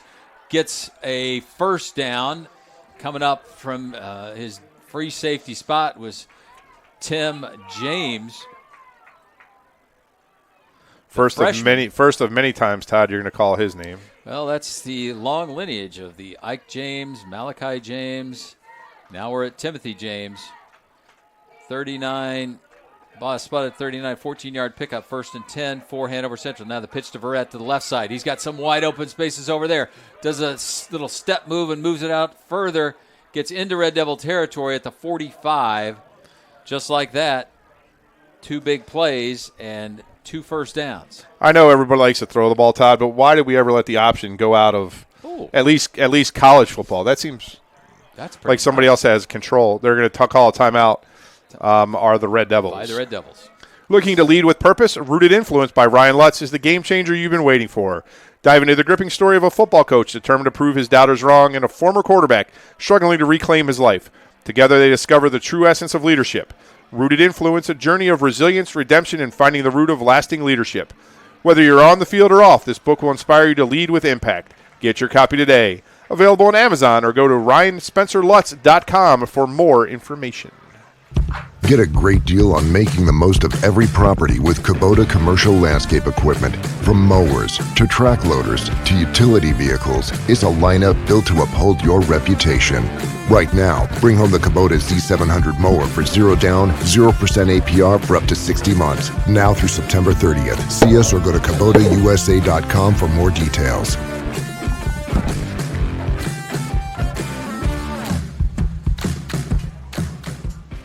Welcome back, ladies and gentlemen. Todd Kibbe, Tony McHale. Beautiful night for football here in Northwest Indiana, Southern Lake County at the brand new Inferno, where so far the Wildcats of Hanover Central and Cedar Lake have traveled over and put up 4 scores. They've got 1st and 10 at the Lowell 45 after 2 consecutive first downs in this drive. Now a new back in the backfield for Hanover Central. That's number 27, Donovan Mason. Mason gets to the 40-yard line. In on that stop was Colton Chandler. And Todd, what I saw there wasn't a whole lot of Red Devils running to that tackle. Pick up a 5 on the play. 2nd down and 5 at the 40 with 7 minutes to go. Brett just must be tired. 3 touchdowns in that first quarter. Little drop pass. There's the lineman that you were talking about. Gets around the corner, stiff arms, and gets driven out of bounds by Timothy James at the 16-yard line. So a gain of 24 on the play. So 1st and 10 again for the Wildcats. Todd, I apologize. Somebody just turned our lights on, and I don't know who. Someone wants to to keep the lights on us. Timeout called. Timeout by the Red Lowell. Devils. There's third. In a world where cybersecurity is increasingly important, it's crucial to be equipped with the right tools to keep your digital assets and network environment safe. Look no further than Qubit Networks. Located at 103 Polk Street in LaPorte, Qubit Networks is focused on creating an atmosphere of selfless service to your technology needs. They take security seriously, and so should you. Visit them online at qubitnet.com or give them a call at 219-369-4357. Qubit Networks, moving and storing data fast and safe. We build Indiana. The Laborers International Union of North America are men and women building roads and bridges to get Hoosiers where they're going today and a new energy infrastructure that will keep Indiana competitive tomorrow. LIUNA's over 12,000 statewide members also grow local economies, earning good union wages, shopping where they live and work, and paying taxes. We build Indiana for good jobs and stronger communities. The Laborers International Union of North America. We are LIUNA. Here we go, 1st and 10 for the Wildcats at the 15-yard line. Verrett back into the action behind Bonner. Bonner claps, sends Lehman in motion to the right side. Now Verrett shifts to the left. There's a little fake, little dump pass to Bartolomeo. Bartolomeo with a stutter step gets outside of Timothy James, looking for the corner. Let's see where they put the foot down. The official puts it at the 1-yard line. Great block by... Wait. Is it a touchdown? Why didn't the side judge tell me? I don't know. Great block by Zvek on that play, Todd. Okay. Two receivers to the top of the formation and ran a little slot screen. Bartolomeo ran outside. Zvek got 2 blocks for the price of 1. I'm sorry, ladies and gentlemen. I was watching the side judge, and he did not put up his hands, so... apologies. Zills with the extra point. It's good. A lot of scoring here. Every time Hanover Central has got the ball, they've put it in the end zone. Just like that, 5 plays, 75 yards, a 16-yard hookup between Bonner and Bartolomeo. Second time tonight. Adds to their lead, 35-14. Hanover Central here, still over almost 6.5 to go here in the second. At Langen Realty, we believe that everyone is family. From our dedicated team to our valued clients, you're always at home with us. As proud Red Devil alumni and former athletes, we're not just part of the community, we're rooted in it. We're committed to guiding our neighbors through every real estate transaction with the ease and care that only family can provide. Langen Realty, where your journey becomes our journey, and together we find your perfect place to call home. So let's see, that's going to be 1 minute and 36 plus 5. It's 1:41 off the clock that time, and the 5 plays, 75-yard drive. The 4th touchdown pass of the night for Tommy Bonner. He came in with 4 on the season. The field looks really great, though, Todd. It does. Spectacular. Again, pooch kick. Gutierrez scoops it up like a shortstop to the 25, tries to bounce it out to the left side. Great tackle that time by number 42, Ashton Verbish. So, I always make fun of real announcers that they keep saying the same thing over and over again, but in this game it is. How are you going to respond? Right. You responded really well on the last drive. You went 65 yards. You put the ball in the back of the end zone. You had a big 4th down conversion, but you're just unable to stop Hanover Central right now. So what can you draw up so you just keep building this offense? They went 9 plays last time. There's the inside handoff to Thompson, a great blocking scheme. And again, you got to give it to the guys up front. That's Levi Snope, Cash Komorowski, Dylan Cindy, Zach Sanfratello in for Matt Kawana, who's hurt this week, and Mason Brooker. These guys are doing it. They're getting good yardage on 1st down, but you gotta keep it going. I really think 10 for Hanover Central. Dylan Bone has been in on every tackle. Ball rests at the 33. There's Kowinski calling his own number. He's going to get a 1st down. Yeah, I mean this offense has moved really well, Todd, as well as it moved against LaPorte, which was not as good a defense as Hanover Central. If you can put 3 scores on the board in the first half. That's what you want for your offense. Now it's just a question of how do you stop the other side. So 1st and 10 at the 43. Kowinski sets the offense, fakes the handoff, tries to sidestep a couple of defenders. Nothing going to happen that time.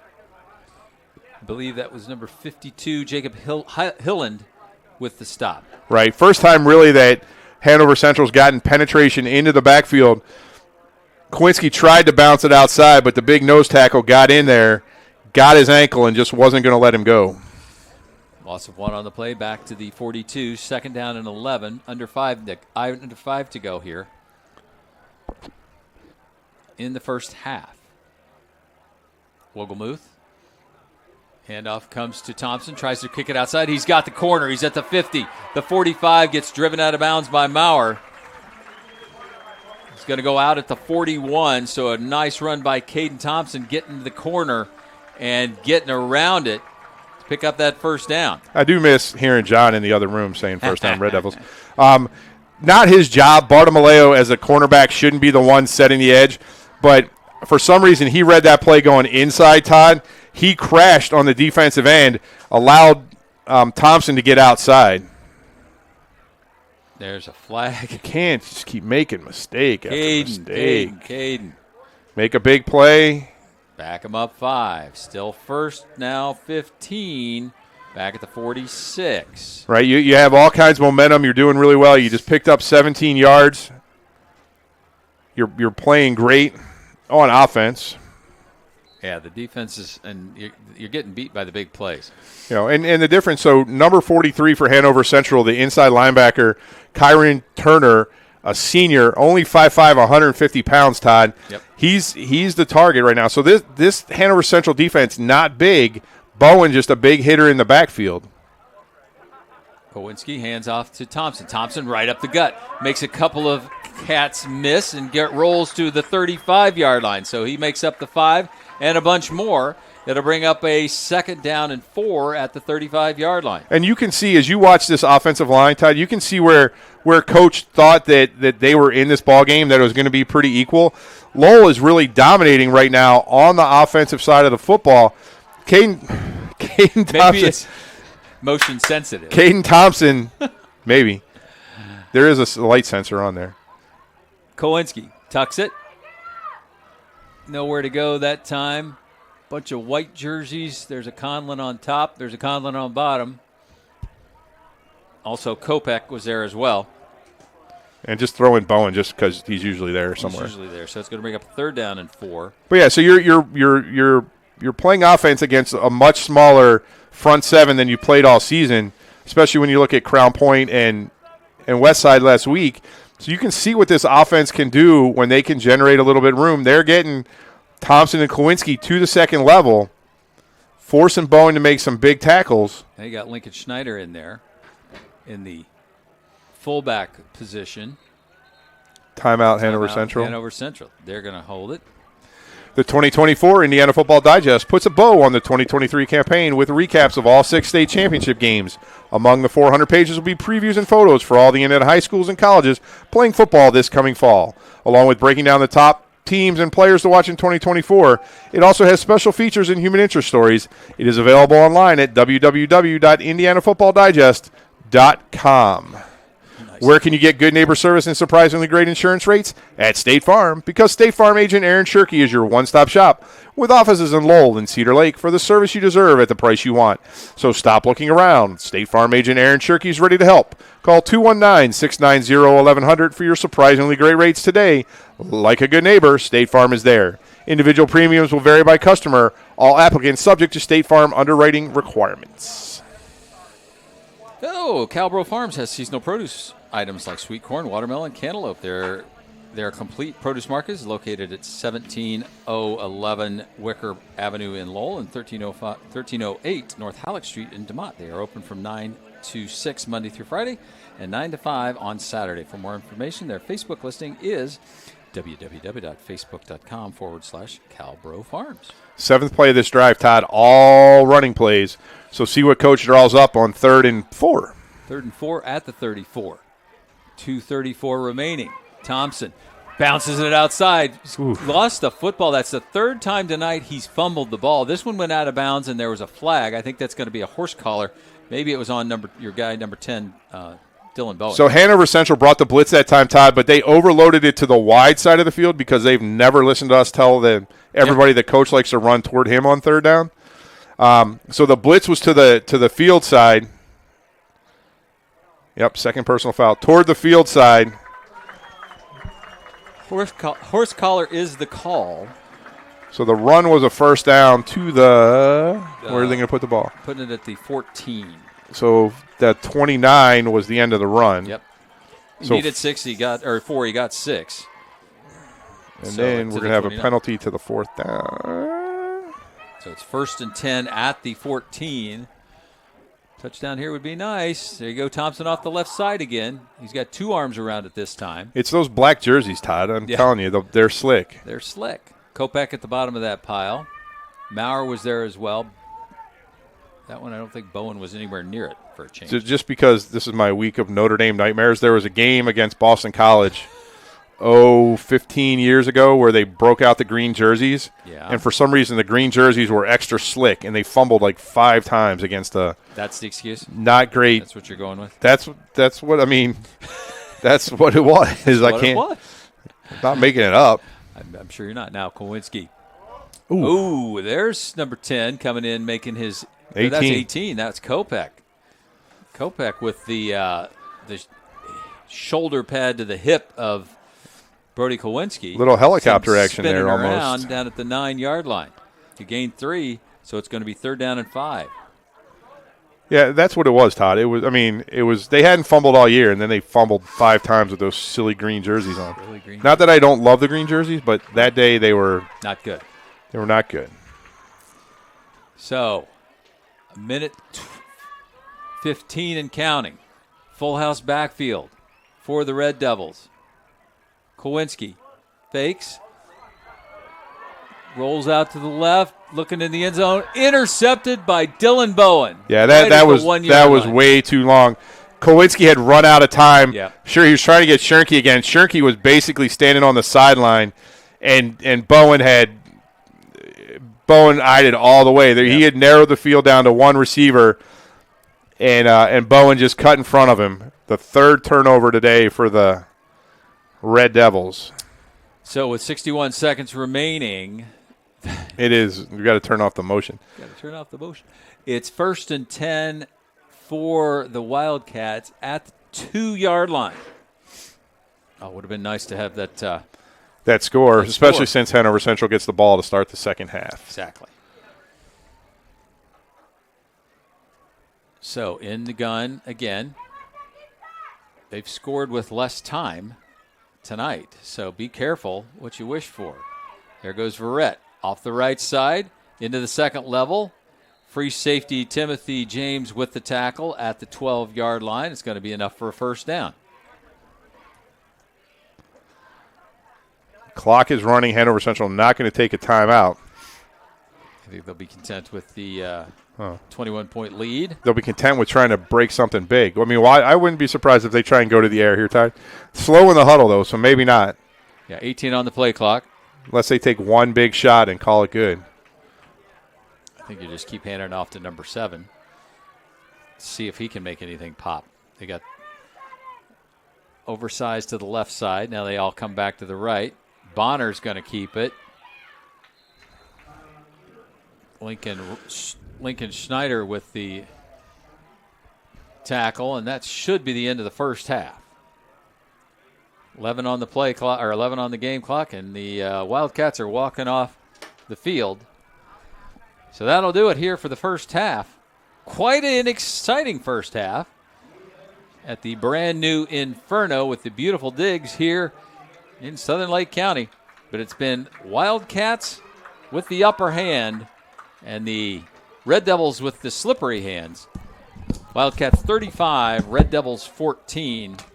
It's halftime. We'll take a timeout, come back and talk some with Coach Past, our cameraman extraordinaire, and see what else is going on here around the good confines of the new Inferno. 35-14 at the half. The Wildcats over the Red Devils. Is anybody going to the game Friday night? If you're having a bad day because of bad coverage, call Premier Group, or we'll block you from disaster. Blue 42! Premier Group! Premier Group! Hut! Hut! The Premier Insurance Group, Auto, Home, Business, Life. Jim Langan, owner, 829 East Commercial Avenue in Lowell, Indiana. Call them at 219-695-3031 or email them at jlangan@premiergrpins.com. Introducing Powers Health, a health system with a new name and a strong legacy of caring for families in our community. One with a tradition of advanced specialized services and a vision for the future. One with a commitment to medical excellence and compassionate care. Everything we do, everything we believe, powers health.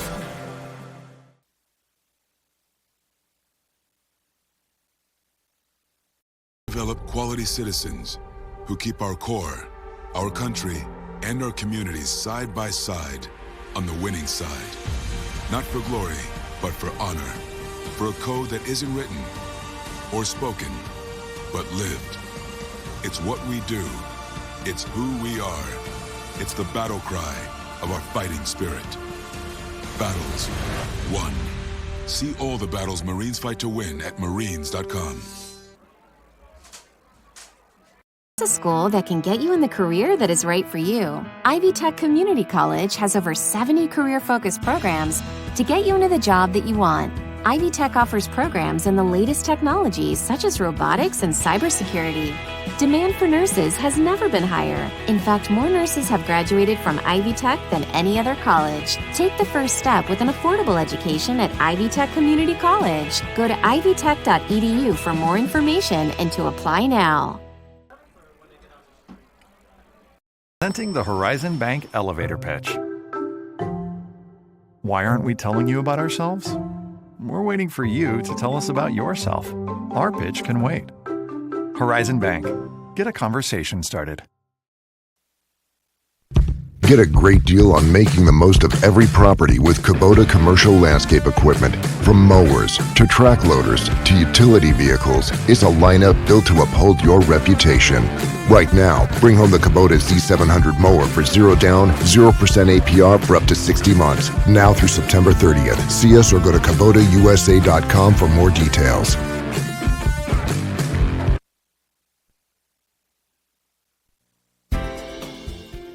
State Farm Insurance asks, what if you're walking out to your car and it's been mashed by a runaway garbage truck? Having a State Farm agent means having a real person to help you when things go wrong. So when accidents happen, you've got someone you know who will be there when you need them.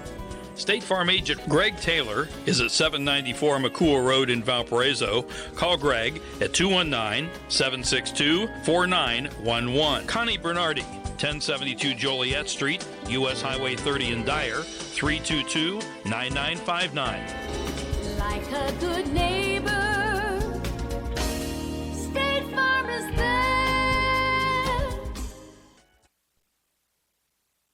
We build Indiana. The Laborers International Union of North America builds and maintains roads, bridges, and other essential infrastructure that make us the crossroads of America. So thanks to LIUNA members' work, Hoosiers have a better quality of life, like access to utilities, easier routes to jobs, schools, or medical care, and deliveries keep moving.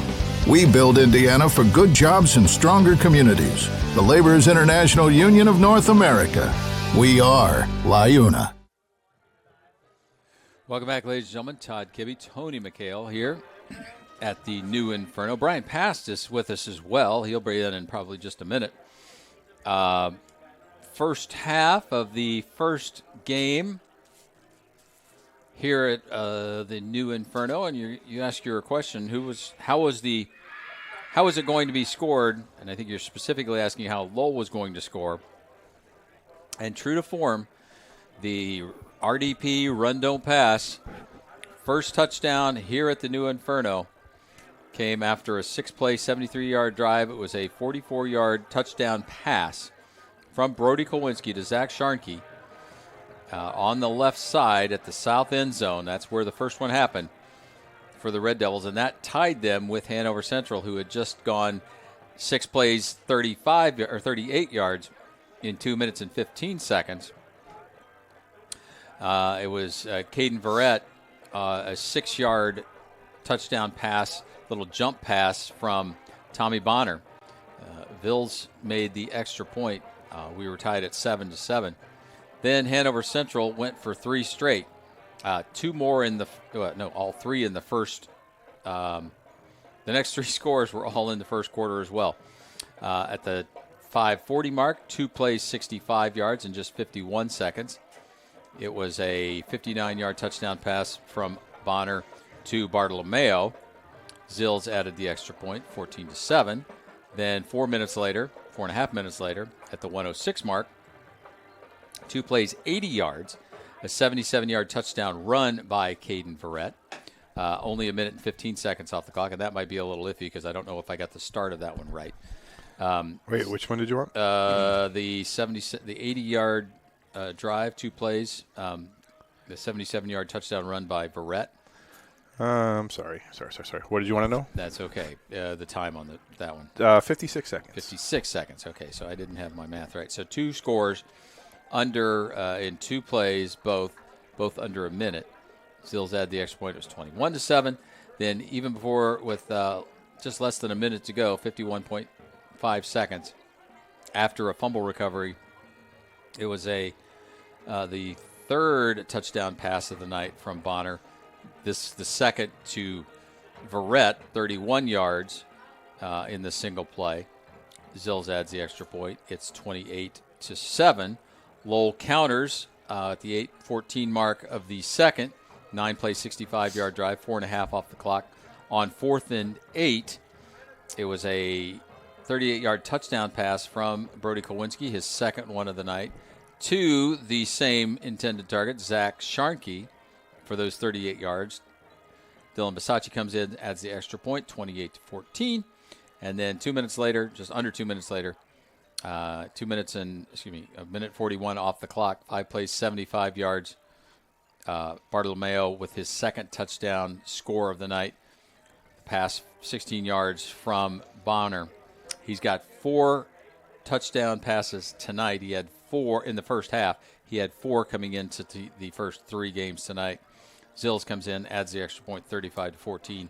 Red Devils were threatening, had it down to 3rd and 5 at the 9-yard line. Kowinski rolled to his right, tried to make something happen, threw it into the arms of Dylan Bowen, and that's how the first half ended. So we'll take a timeout and come back with Tony's numbers right after these messages here on JED TV and the Regional Radio Sports Network. Opportunities are everywhere, even right around the corner. That's where you'll find Horizon Bank, going beyond to make a difference in our community. Whether you're starting a business or a family, expanding your kitchen or your customer base, drop by and see us for friendly service, local expertise, and solid financial advice. Horizon Bank, beyond ordinary banking. Learn more at horizonbank.com. Member FDIC, Equal Housing Lender. Mi Ranchito, located at 149 West Commercial in Lowell, is open every day from 11 to 10 for lunch and dinner. They offer their customers a complete menu featuring seafood chimichanga, steak fajitas, tacos, and burritos. Their phone number is 219-696-2270. Regional Radio Sports thanks Mi Ranchito Restaurant in Lowell, a proud supporter of Lowell Athletics, for help making the broadcast of this game possible.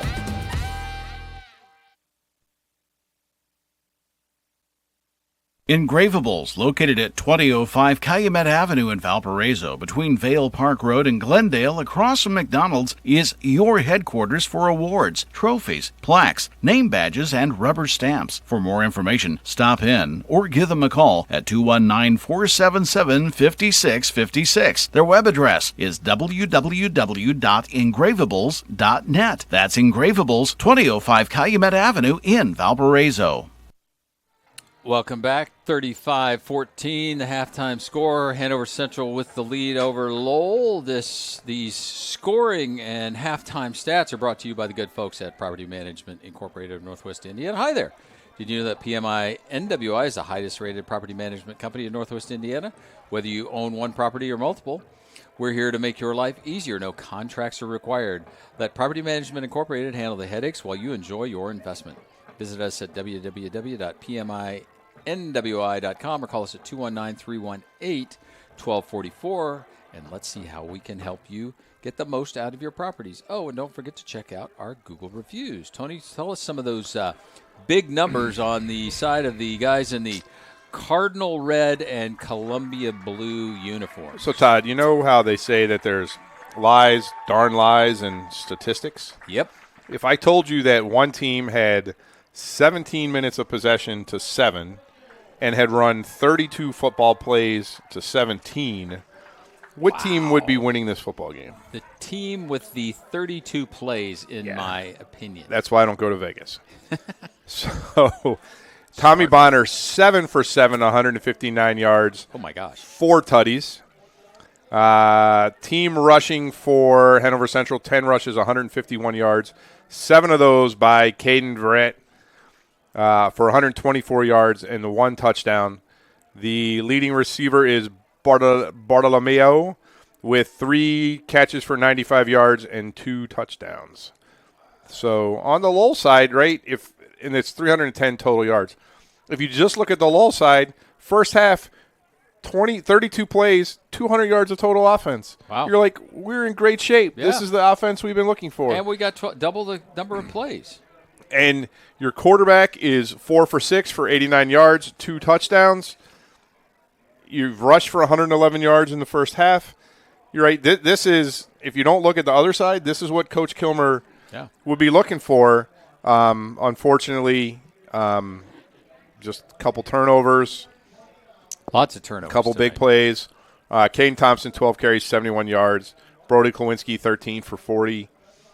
And, of course, Sharkey, 2 catches, 82 yards, 2 touchdowns. As I said, the locker rooms to our left are still under construction. That's part of the soft opening. So no chalk talk today. The team is on the soccer field, probably munching on some oranges, getting ready for the second half. 5 possessions for Hanover. Five possessions that didn't end at halftime. Right. 5 possessions, 5 touchdowns. Just doing whatever they want right now. Not sure what you do defensively to answer this at this point. This doesn't feel like halftime adjustments. Right. You know. So you're at 35-14.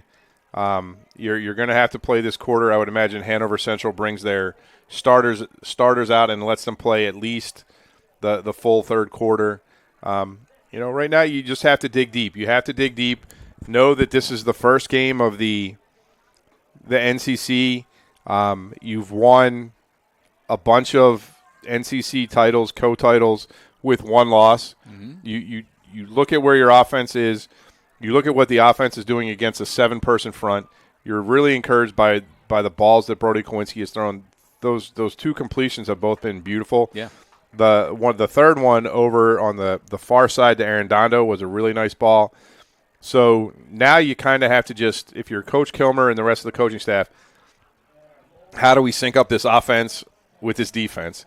And how do we get both of them to play really well together, right? Because Coach said that he was really happy with the way the defense played last week. And this week they're struggling a little bit. They've had 2 short fields from the 2 fumbles. It's just, you got to keep fighting. You got to keep grinding. That's all you can do. That's it. And I just feel like we've said the same thing for 4 weeks now. You knew this was a young team. You knew there was a building process. Caden Verrett is honestly, we haven't seen some of the Eastern teams play. Right. But a top 2 team, a top 2 running back in the northwestern part of the state of Indiana. And we've seen the other one, too. And he had a great game. So it's just, you you got to keep fighting. How do you try and make adjustments? Verrett averages 8 yards a game, 8 yards a carry coming into the game. Right. It's not that you're not doing something necessarily. It's that he's just really good. And how are you going to try and shut this guy down? You have a cornerback out with an ankle injury. You have your starting nose tackle out with an ankle injury. One of your starting inside linebackers is playing, but with his hand all taped up. Right? There's struggles. There's no excuses. Nobody cares about the excuses, but you just have to keep trying to get better every week. Is there incremental process? Have we not gone backwards? Hey, Mayor Pete Land and the Crown Point Pace Department are proud to support Crown Point athletics and say go Bulldogs. Crown Point remains dedicated to preserving history, celebrating everyday life, and providing the best in city services and encouraging smart growth. And for those of you 21 and older, you're invited to Bulldog Park tomorrow for the city's inaugural Wine Fest. Enjoy samples from dozens of vendors, small bites, and live entertainment from Elton Jeff and the Honky Cats and Frank Ruvoli. For tickets, visit crownpoint.info/winefest. So that's tomorrow at Bulldog Park. How about that? Did you miss the start of fall semester at Ivy Tech Community College, Lake County? You can still enroll in classes that begin in October. Our next set of 8-week classes start October 21st. This means you have time this year to earn credits towards your degree or certificate. Whether you're fresh out of high school or a working adult, Ivy Tech has flexible programs that fit your schedule and budget. Visit ivytech.edu to enroll or apply. Call 219-392-3600 or visit any of our locations in Crown Point, East Chicago, or Gary. Let Ivy Tech be your first step to success. We'll take a quick time out and come back and get ready for second half action. Second half, we'll see the Hanover Central Wildcats receiving the ball to get things started here. They're already up by 21, 35-14 at the very first football game here at the New Inferno here in Lake County. Back right after these messages. Is anybody going to the game Friday night? If you're having a bad day because of bad coverage, call Premier Group, or we'll block you from disaster. Blue 42! Premier Group! Premier Group! Hut! Hut! The Premier Insurance Group, Auto, Home, Business, Life. Jim Langan, owner, 829 East Commercial Avenue in Lowell, Indiana. Call them at 219-695-3031 or email them at jlangan@premiergrpins.com. Introducing Powers Health, a health system with a new name and a strong legacy of caring for families in our community. One with a tradition of advanced specialized services and a vision for the future. One with a commitment to medical excellence and compassionate care. Everything we do, everything we believe, powers health. Get a great deal on making the most of every property with Kubota commercial landscape equipment. From mowers to track loaders to utility vehicles, it's a lineup built to uphold your reputation. Right now, bring home the Kubota Z700 mower for 0 down, 0% APR for up to 60 months. Now through September 30th. See us or go to KubotaUSA.com for more details.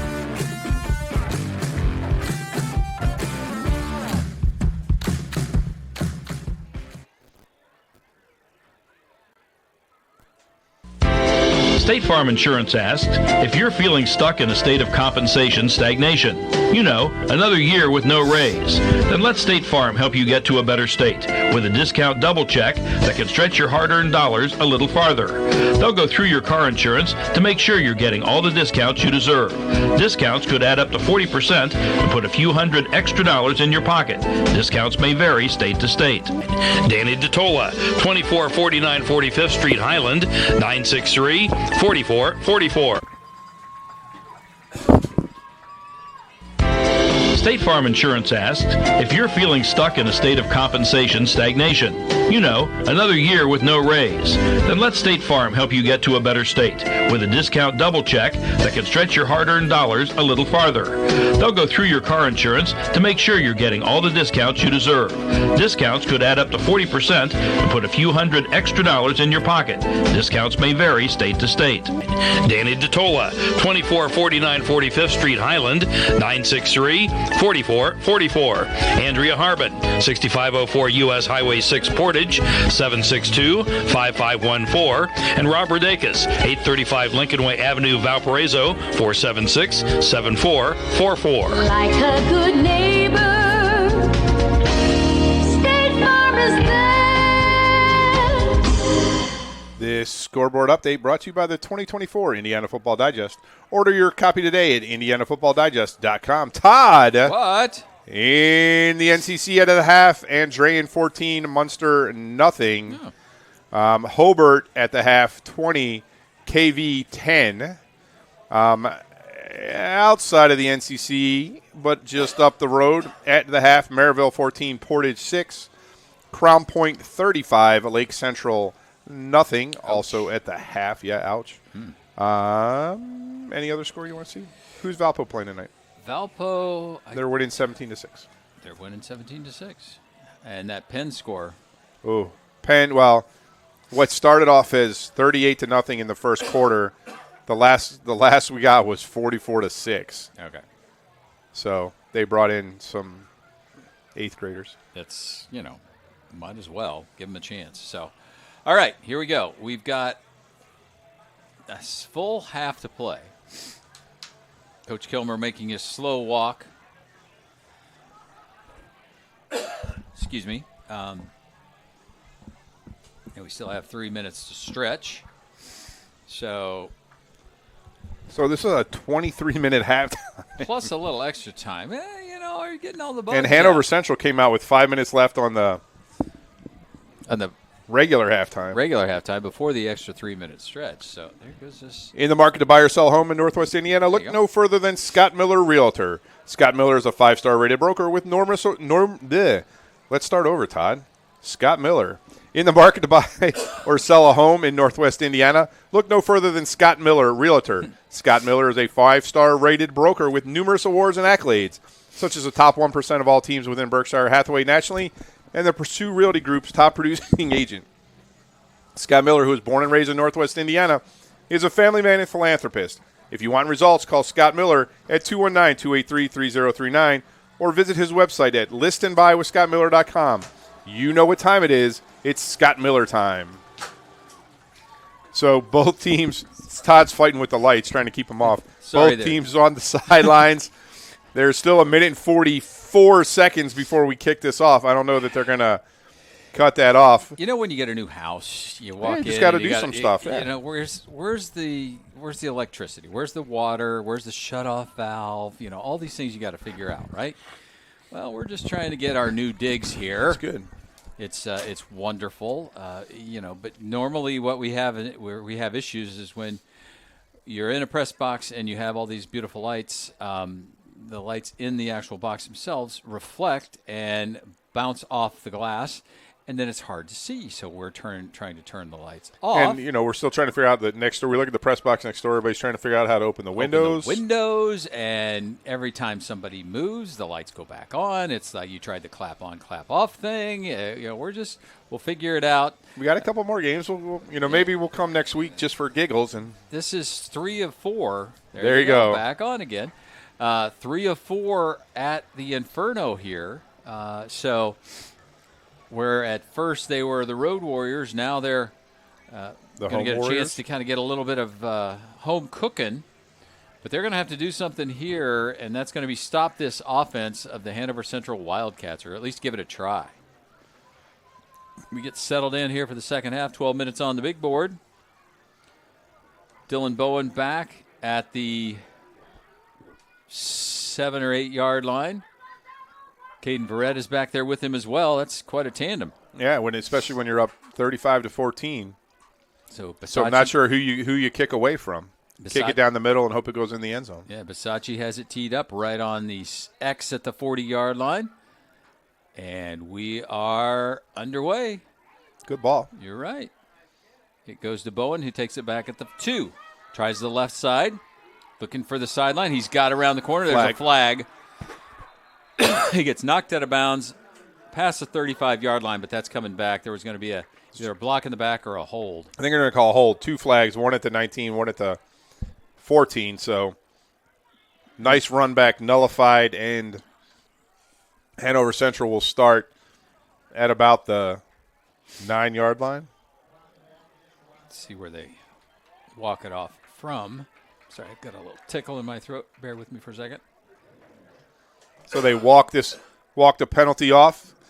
Hanover Central still on their sideline, getting the play. They're going to put the ball down on the 9-yard line. So 1st and 10 from the 9 for Hanover Central. Let's see what this Red Devil defense, Todd, has dialed up to start the second half. Apologies for my cough. That was very rude. So 1st and 10 at the 9, 91 yards away, 11:52 on the clock. First offensive play here in the second half. The ones are out there for the Wildcats. Tommy Bonner. There's Anthony Lehman, moves from the left side to the right.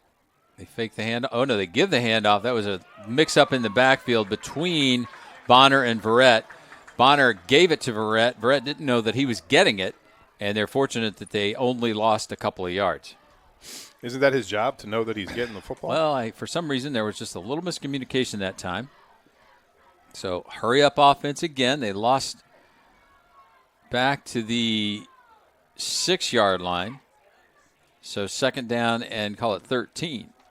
Bartolomeo now moves from the left to the right side. In the slot near the hash marks. Ball will be snapped from the left hash. Wildcats moving to the north this time. There's the slow handoff, delayed handoff to Verrett. Nice job by Wogelmuth to get in there and blow that thing up. He was the first one there, and then got an injured Hanover Wildcat. Steve Lenardi was the last one to do it, and that's one of the linemen a little bit slow getting up. Todd, 57. That's Ian Padilla. He's going to walk it off. He's coming off. Just for the play, looks like. Padilla's back up is Nathan Conlon. So great play by the Lowell defensive line that time.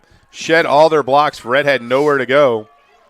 And great, sure tackling. All the Red Devils coming to the football. So put you in 3rd and 14. Yeah, 3rd and 14 at the 5-yard line. Need to get all the way out to the 19.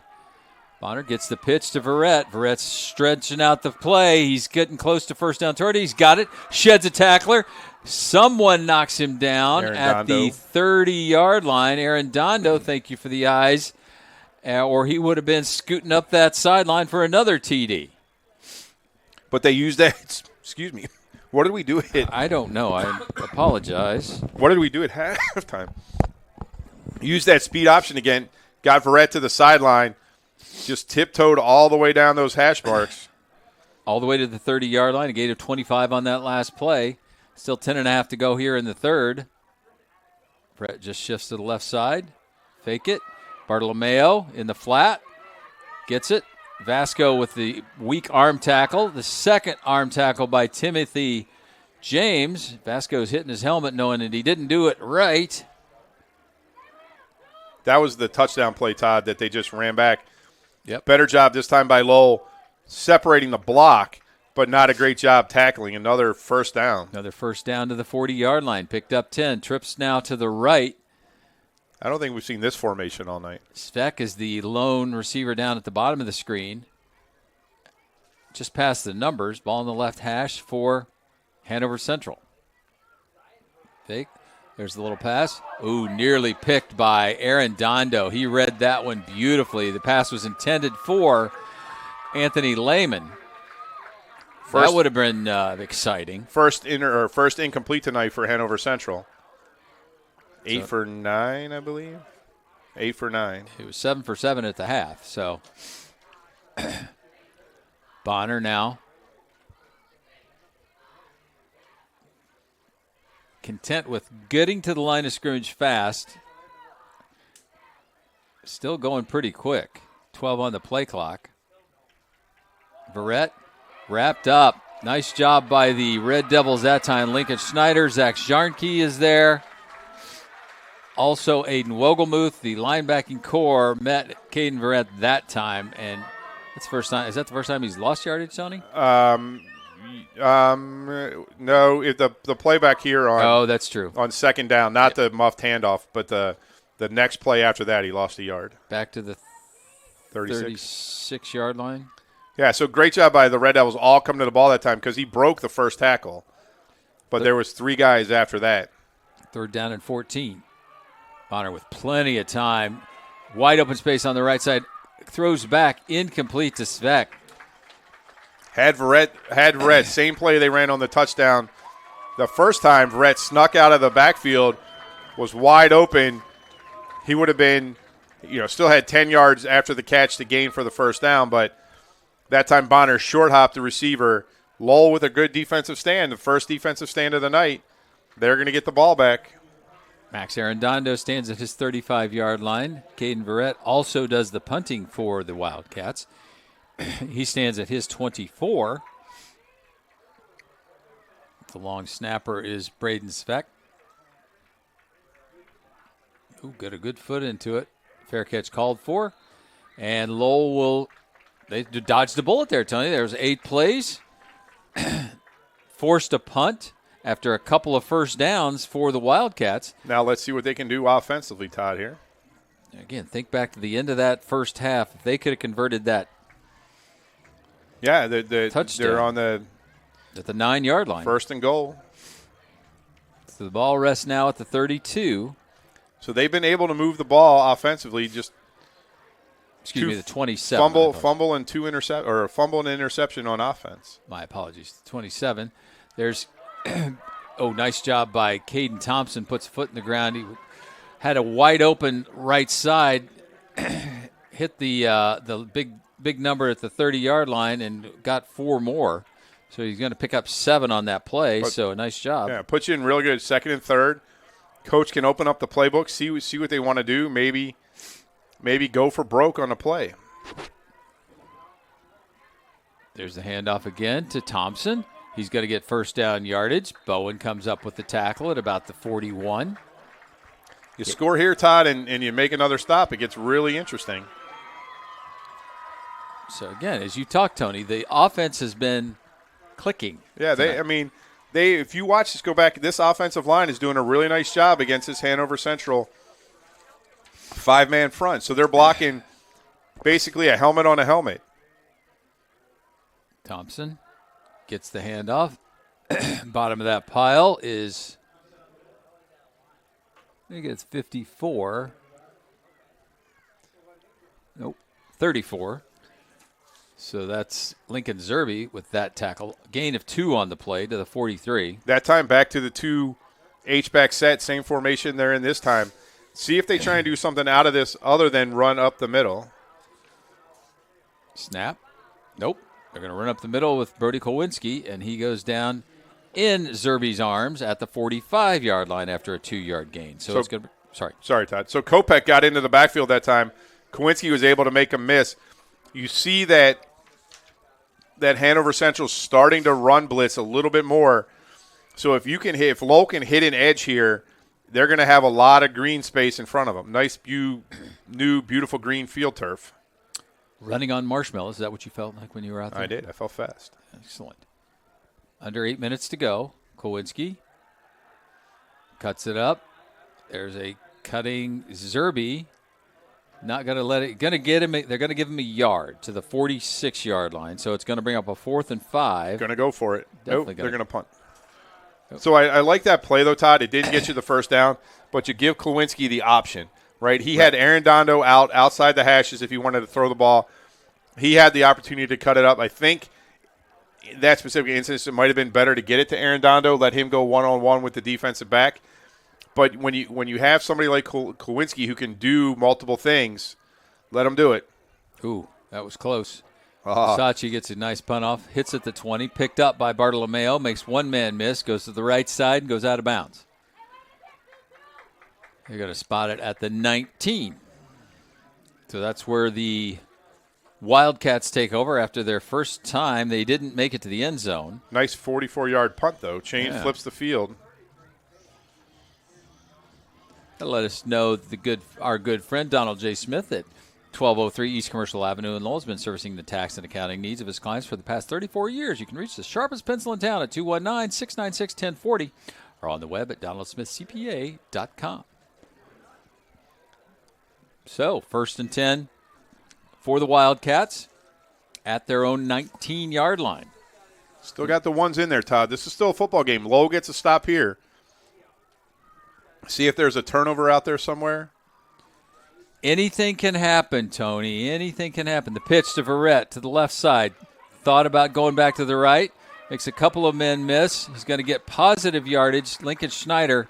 Excuse me, that was not Schneider. That was number 46, Matt Gangswich with the tackle. Good job by the 6'2", 200-pound junior. So that was the first time that quick option didn't work. Lowell was able to stretch it out and not give Verrett anywhere to go. Didn't let him get to the sideline, pushed him back in toward the numbers, and multiple players there to make the tackle. Only picked up a yard. Ball's at the 20-yard line, 2nd down and 9. 6.5 to go here in the third.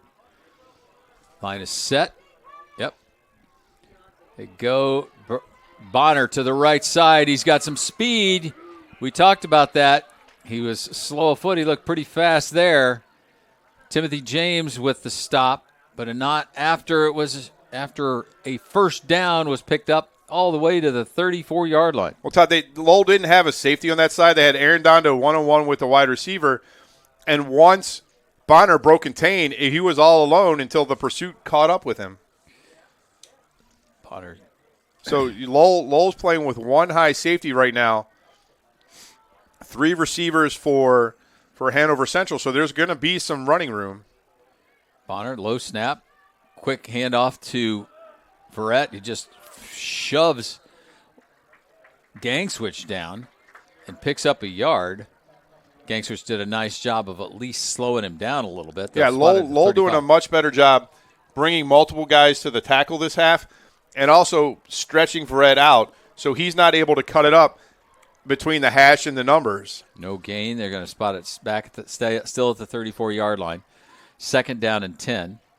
Verrett now flares out to the side. Bonner pulls it down straight up the gut. Nice job by Lincoln Schneider at the 35-yard line. Met him. They're going to give him the forward progress to the 36, maybe the 37. But Schneider's got that cast on that one hand. But he broke down, drove the shoulder through Bonner. Gain of 3, so it's 3rd down and 7. Red Devils force a punt here. Bonner goes back to Maurer. Maurer to the right side. Wogelmuth. He's not going to get the first down. He's going to be shy by about a yard. Wogelmuth did not do a good job of wrapping him up where he hit him back near the 41-yard line. He stretched ahead. He's a big kid to the 43. They're going to go for it. 4th and 1. Well, you got big number 7 back there, Todd. I think you're pretty comfortable. See if they put in nobody back there with him. Tight formation, only one receiver. Svek is the receiver to the numbers at the top of the screen. There goes Bonner. Bonner shakes, bakes. Timothy James with the tackle. At the 45, he needed 1. He got 2. It's a first down for the Wildcats. And great job by Lowell stretching that out. The James did a great job with the tackle, but kind of rolled Bonner over on his body, allowing it, that forward momentum. The forward momentum, Bonner was able to get over the top of James on his hip, reach the ball forward for the first down. But a good job by Lowell defending that play. Bonner, here comes the pressure. Sheds the tackler. Here comes the second line. And what kind of throw was that? That's got to be a penalty. That didn't get to the line of scrimmage. It's got to be a penalty. The ball didn't get to the line of scrimmage. And there was no receiver. They're going to say he was down. Oh, nope, there's the flag. Yeah. Late flag, the right call. He was. Well, and I like it. They took their time to figure out where the line of scrimmage was. And it's okay. So that was an intentional grounding. Bonner was going down, and he got hit a couple of times. Did a nice job of eluding the first wave of tacklers for the Red Devils. Great pressure by the defensive line for Lowell that time. Lost it down. And a spot foul. So the ball will be at the 41. So loss of 4 and second down. Oh, no. They got to walk it off. Back to the 37. So they'll give it 10. So it's. Well, how is that? Was that an 8-yard penalty? I think it was a spot from where it hit, no, there's no such thing. Yeah, okay. 2 receivers to the top, 1 to the bottom. It's back at the bottom. I have to look that one up. Lehman, the H-back to the right side. Verrett now moves to the right of Bonner. Bonner rolls to his right, sets up, lets it go. He's got a man, Bartolomeo, over jump ball, and he jumps over the top of Max Arredondo, comes up with the catch. That's the third big, long catch tonight by Bartolomeo. And only 5'8" for Bartolomeo, so he's gotten up there. He's mossed a couple guys tonight. 9th play of the drive coming up for under 4 minutes to go. Ball in the far hash, close to the sidelines of the Wildcats, so Coach Park can see what's going on over there. Tommy Bonner, 6'1", 190-pound senior. Going up again. Why not? Maurer over the back shoulder, doesn't come away with it. No, he thought he had it. The officials finally said, you saw excuse me, man. You saw the ball just trickle away. He went backwards, hit the line, and you saw the ball come out of his hands. So 3:30 to go here in the third. 35-14 is the score after a wild first quarter. The third somewhat settled down and becoming more of a defensive battle. 2nd down and 10 for the Cats. Verrett right up the A-gap. Shoulder down. He just keeps bullying his way through, running over defenders.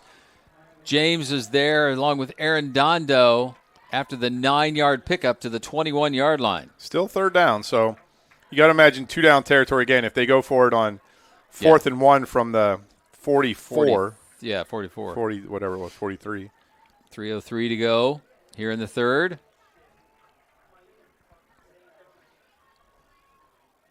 Verrett steps to the left side, takes the handoff, spins out of one tackle, gets the first down, hops around at the 10, tries to juke another defender. Juan Perez had him in a tackle for loss, and he just spun right out of it inside the red zone down to the 8-yard line. Yeah, that would have been brought up a key 4th down, Todd. But there was 3 Red Devils there to tackle him. None of them could bring him down. Just great foot speed, footwork from Verrett. And picked up another key first down. Verrett's a little 4th first down on this drive. The trainer's over there with Verrett. And now he's down on the sideline. Must be cramping, maybe? Cramping. We talked about that. It's pretty warm still. Cramp. Yeah, definitely a cramp. Under 2:40 now. 1st and goal at the 8-yard line. This drive started back on their 19. There's the fake to Bowen. Here comes the all-out pressure. Little push pass to Bartolomeo. He's going to dance into the end zone untouched.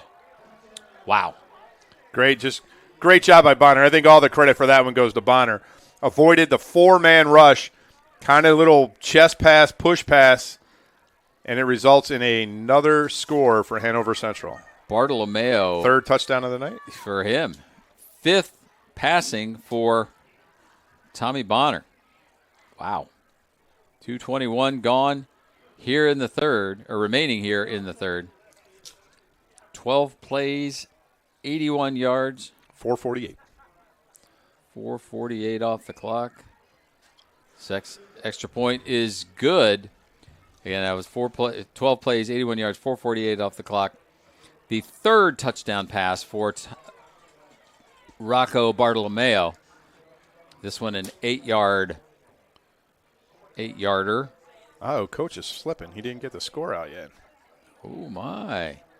So the score now, 42-14. Does that – no, it does. It's 35 in the second half? Yeah. 14-42. Hanover Central.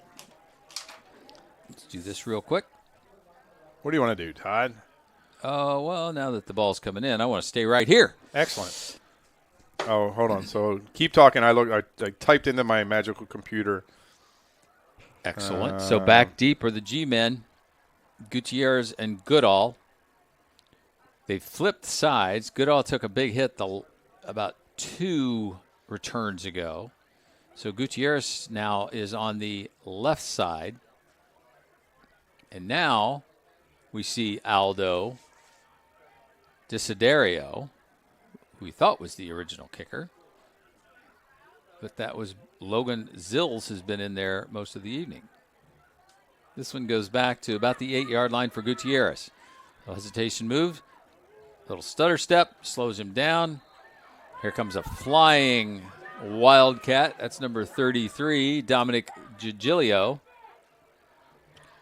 And that will be spot the ball at the 24-yard line with 2 minutes and 14 seconds remaining here in the third frame. So same conversation, Todd. Got to keep fighting. This offense has played really well tonight. Yep. What can you do? Put another 7 points on the board and continue to develop offensively. They've got the running game that's been going a bit between Thompson and Kowinski.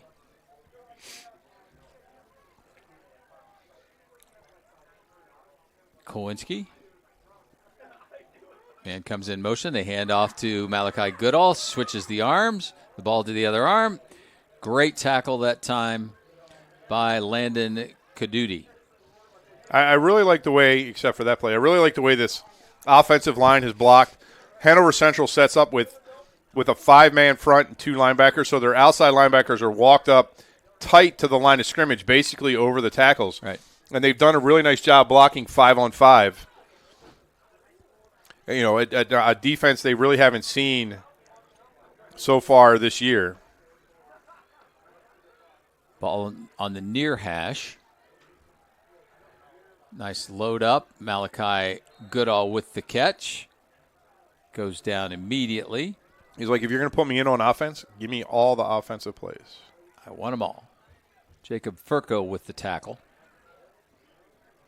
Furco, a 6'1", 155-pound sophomore. Picked up, the ball's between the 27 and 28, so call it 4. 3rd and 6, sorry. Under a minute to go here in the third. Kowinski, the lefty. Here comes the pressure. Underthrows it. Was looking for Sharnke. Had to get rid of that one. Nate Conlon was coming. So a couple problems with that, Todd. Kowinski's just not comfortable rolling to his right as a left-hander. Yeah. He doesn't get his feet set as well as he does when he's rolling to his left. He kind of had his hips wide open, couldn't get anything on that ball. And both the routes to this side were really deep routes. They were 15-yard routes that took a long time to develop. So he didn't have anybody to throw to. We're missing somebody on the here comes Wogelmuth. Still got 9 seconds. Can he get in place? 6, 5, 4, 3. Bisacci gets the snap. Nice punt. Bartolomeo will watch it bounce. Boomer, wow.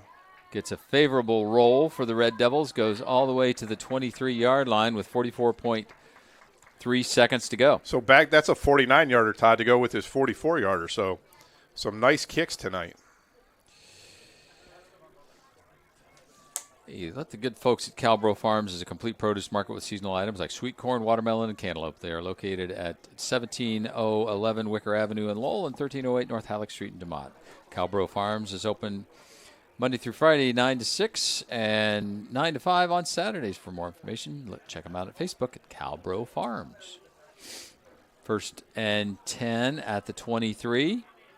44 seconds to go. Still have the starters out for Hanover Central. Again, you mentioned, Tony, that these seniors, speaking of seniors, a senior running back Donovan Mason, who's replaced Caden Verrett, he gets the call and the carry to the 26-yard line. They're going to have to snap it one more time, Todd. So he gained 3, second and 7. They've only lost 4 games in their entire 4 years of high school football. And one of them was 2 weeks ago. It was only a half a game of football. Right. Half a game. So they're going to have to snap it. They're like 0.2 of a second off. Mason sets up. Here comes the pressure from Schneider.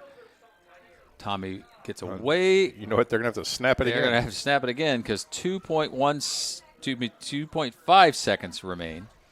Got to be 3rd down and 7 from the 26. Will be the last play of the third frame. Surprised they threw it there. I don't know if they were trying to catch Lowell off guard or Verrett looks like he's okay running back down the sideline toward the line of scrimmage. Let me in, coach. Put me in, coach. I'm ready to play. Not this play, son. We got our squad there, and we're ready to go. Mason. Bonner gets it into the flat to number 4. That's Bernardo. Bernardo's got a first down to end the third frame. So number 4 will take us to the 4th. 42-14 after 3. Is that a question or a statement? The Wildcats over the Red Devils. It could be a bit of both. Back right after these messages.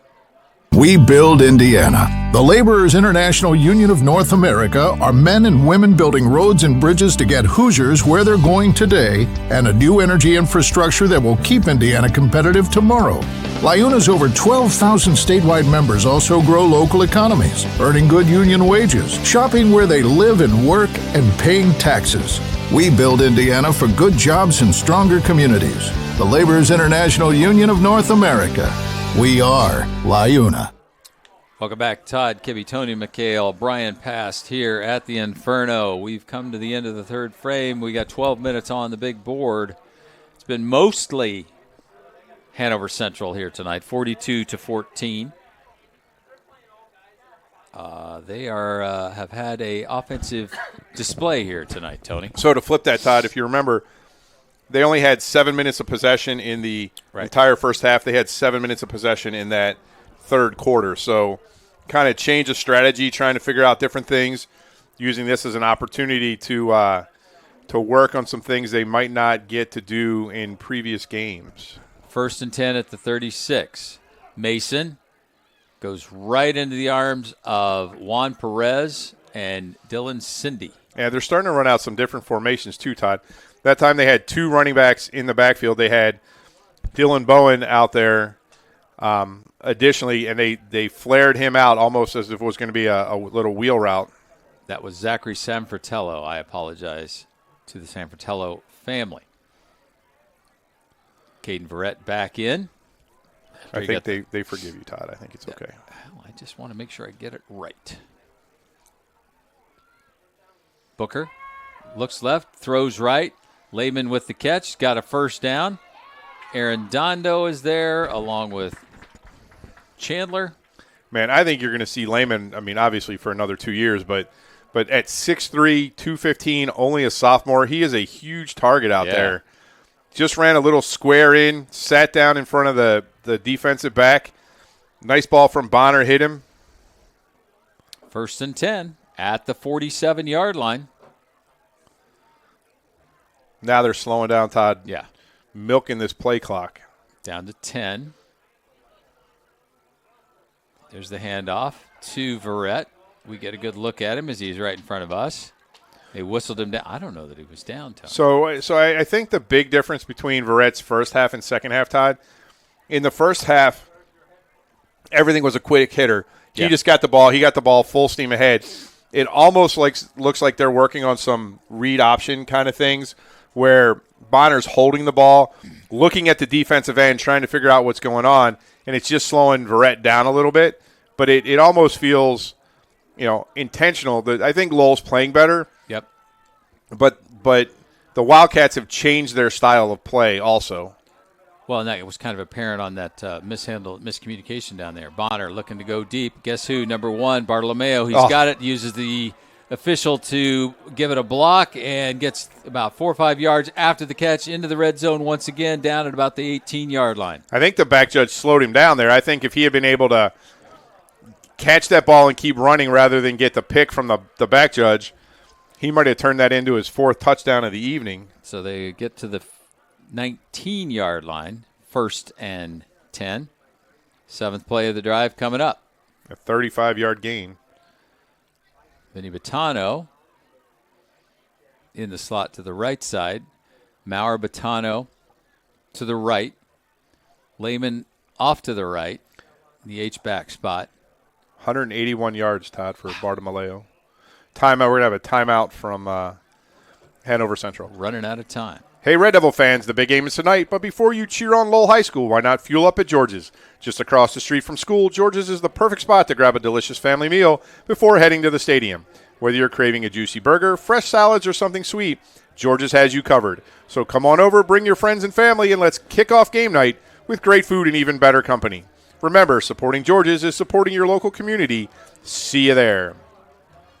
Looking to lead with purpose? Rooted Influence by Ryan Lutz is the game changer you've been waiting for. Dive into the gripping story of a football coach determined to prove his doubters wrong and a former quarterback struggling to reclaim his life. Together they discover the true essence of leadership.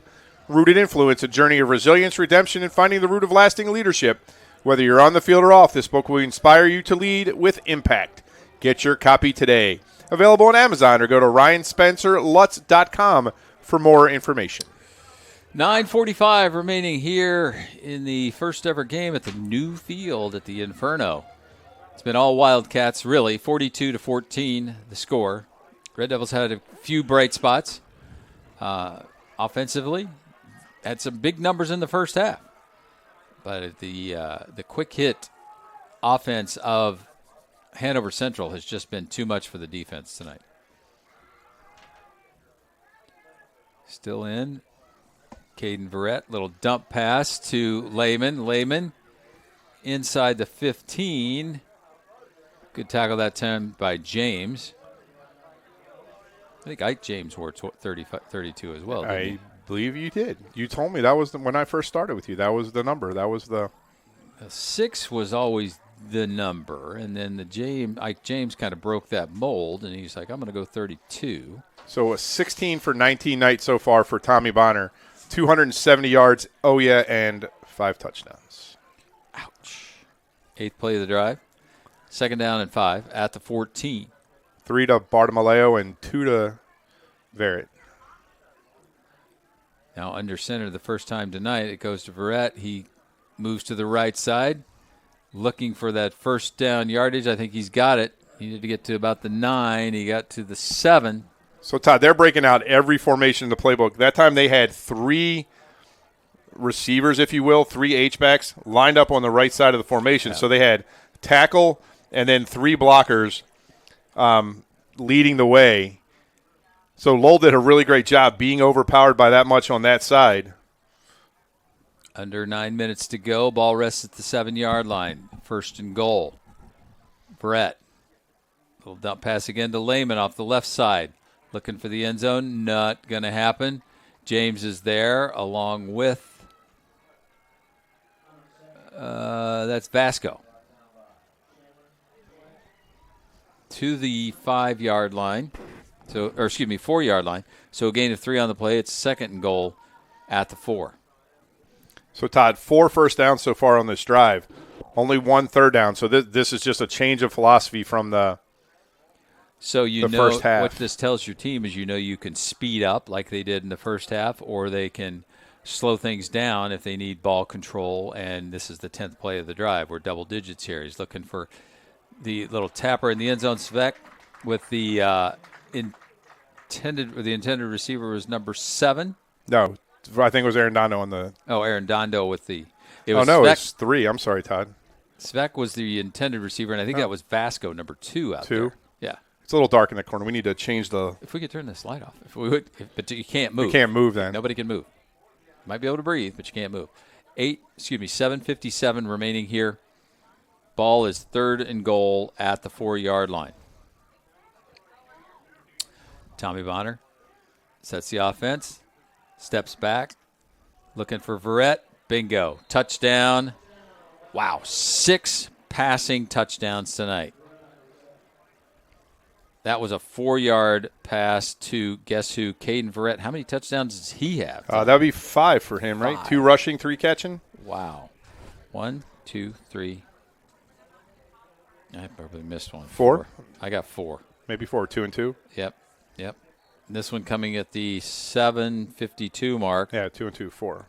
Of the 4th frame. Yeah, and 3 for Bartolomeo. Svek, a little bit of a high snap. That's the only negative thing that's happened tonight. The extra point is no good. Who has the – I'm missing a touchdown. So 7. There you go. That was a 11-play drive going 77 yards. Oh, gosh, let's see. That's 7:33 when it stopped. So now we're at a running clock, Todd. Is it moving? Yep. Okay. So, wow, that's a passing touchdown. 1, 2, 3, 4, 5. So this scoreboard update brought to you by the 2024 Indiana Football Digest. Order your copy today at IndianaFootballDigest.com. Hobart 27, Todd. Kankakee Valley nothing. End of the 3rd. Ouch. Valpo 20, Michigan City 6.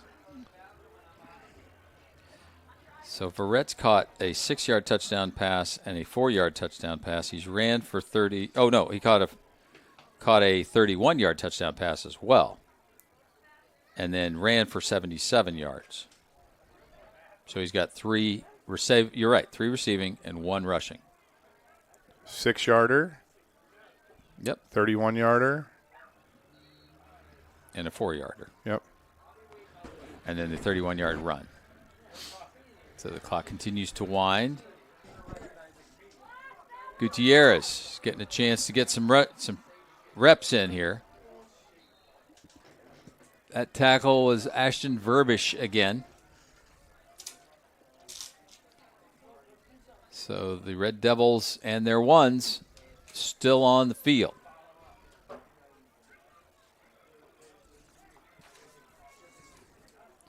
So they stopped the clock momentarily with 7:06 remaining. 1st and 10. Lowell takes over at their 25-yard line. Now make it the 26, apparently. The big folks with the controls over there. Brody Kowinski. McNorton in now at the tight end. He's given direction to the tight end. The new tight end. There's the run of Caden Thompson. Thompson will get to the 30-yard line. Gain of 4. 2nd down and 6. I really like the way the offense has played tonight, Todd. I know. It's been a positive. They've done a really nice job. Shows what this line can do against a normal front. They've done just enough with the passing game to keep the linebackers and the safeties honest. I mean, when was the last time we saw the safeties 10 yards off the line of scrimmage? Exactly. Haven't seen it all season. Maybe the first couple of plays. Kowinski goes to the right side, looks for the 1st down yardage. He looks like he's got it. Dives to the 37-yard line, 36-yard line. And that play right there just shows you what happens when the strong safety has to come. This looks like there might be an injured Wildcat. When the strong safety has to come all the way from 10 yards back, doesn't have an angle, you let the Lowell running back and or quarterback, depending on what you're doing, actually get the edge, as opposed to having 4 or 5 down linemen, basically 4 linebackers that cut off that edge. So if the Red Devils can continue to throw the ball a little bit like they've done tonight, you're going to have success running the ball. Positives can be taken from anything. 1st and 10, Kowinski Fakes, goes back to the right side. Get a couple. Todd, I have to disagree with you. Whatever that debacle was in South Bend last weekend cannot generate a single positive. Well, the single positive is you'll probably crush my Boilermakers tomorrow. That's a positive for this week, not last week. Not last week. Who was that, Caden? 39. Yes, that was Caden. Sorry, I'm talking about. 3-yard gain, so we'll call it 2nd down and 7. How's that? Okay. Ball on the far hash now. 3 receivers. Trips to the right. Nope. Jump. Movement. Thompson goes flaring to the right. They throw out there, and the ball is dropped by Caden Thompson. He's had a tough night with. He has. With he lost the first play from scrimmage. He fumbled the football. He fumbled another one over here. Couldn't come up with that catch. Maybe just get some new stickum. Little Lester Hayes stickum. That stuff was nasty. 3rd down. Bringing some new receivers into the game. Sharkey back in. Yeah, McNorton has been in now.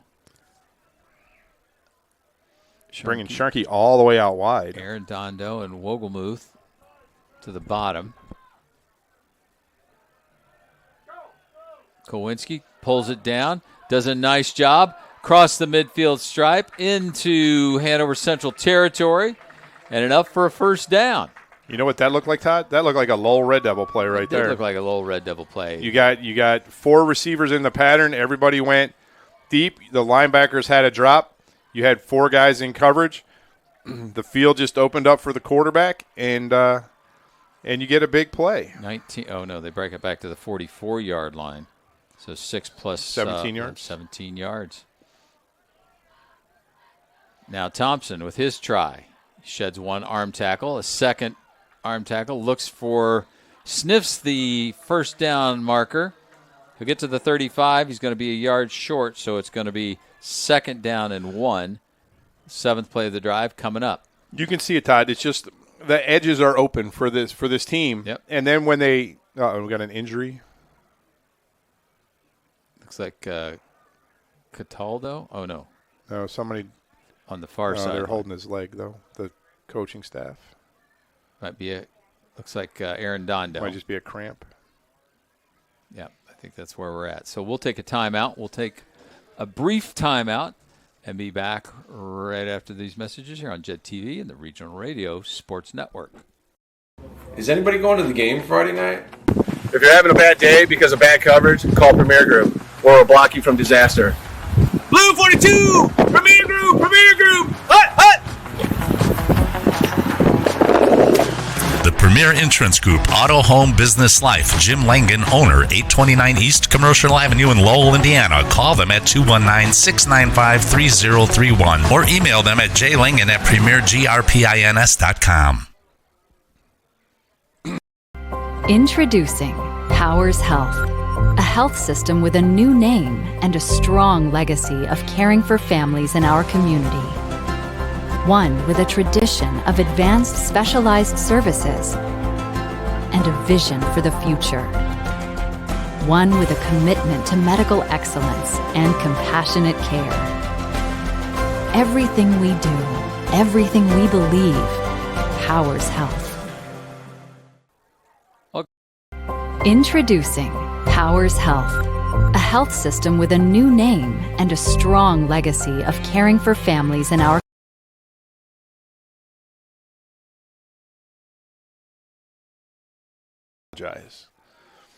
The penalty for intentional grounding in high school is a loss of down, but the high school rule states there's a 5-yard penalty from the point the infraction occurred.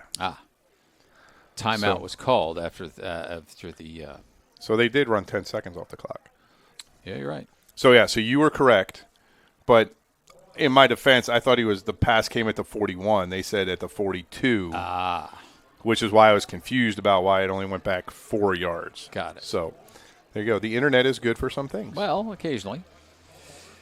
Well, while this isn't the ending that the Lowell faithful wanted, they certainly have a nice new start here at the Inferno with the beautiful new facilities. What do you got, my friend? My Orioles just started falling off a cliff. Come on. Dude, everything is, all my sports teams are going sideways. It's just the Ravens by a toe, Todd, by a big toe. Half of a big toe. If he was 11.5, not a 12. I know. Or not an 11. It would have been in. Sorry. It's all right. It's a long season, Tony. It's a long season. This, on the other hand, after tonight, we're 4 nights of the way through. That's going fast. It always does. It always does. Once it gets here, it just gets into overdrive. Speaking of overdrive, 2nd down and 1 at the 35-yard line. Inside handoff, Caden Thompson. He's going to get the first down. Wrapped up by number 33. That's Dom Giglio. It's not fair that you got to wait 37 weeks. Yeah. From Thanksgiving until the 3rd week of August. And this year we had to wait an extra week because Thanksgiving's so long. Exactly. Or so late.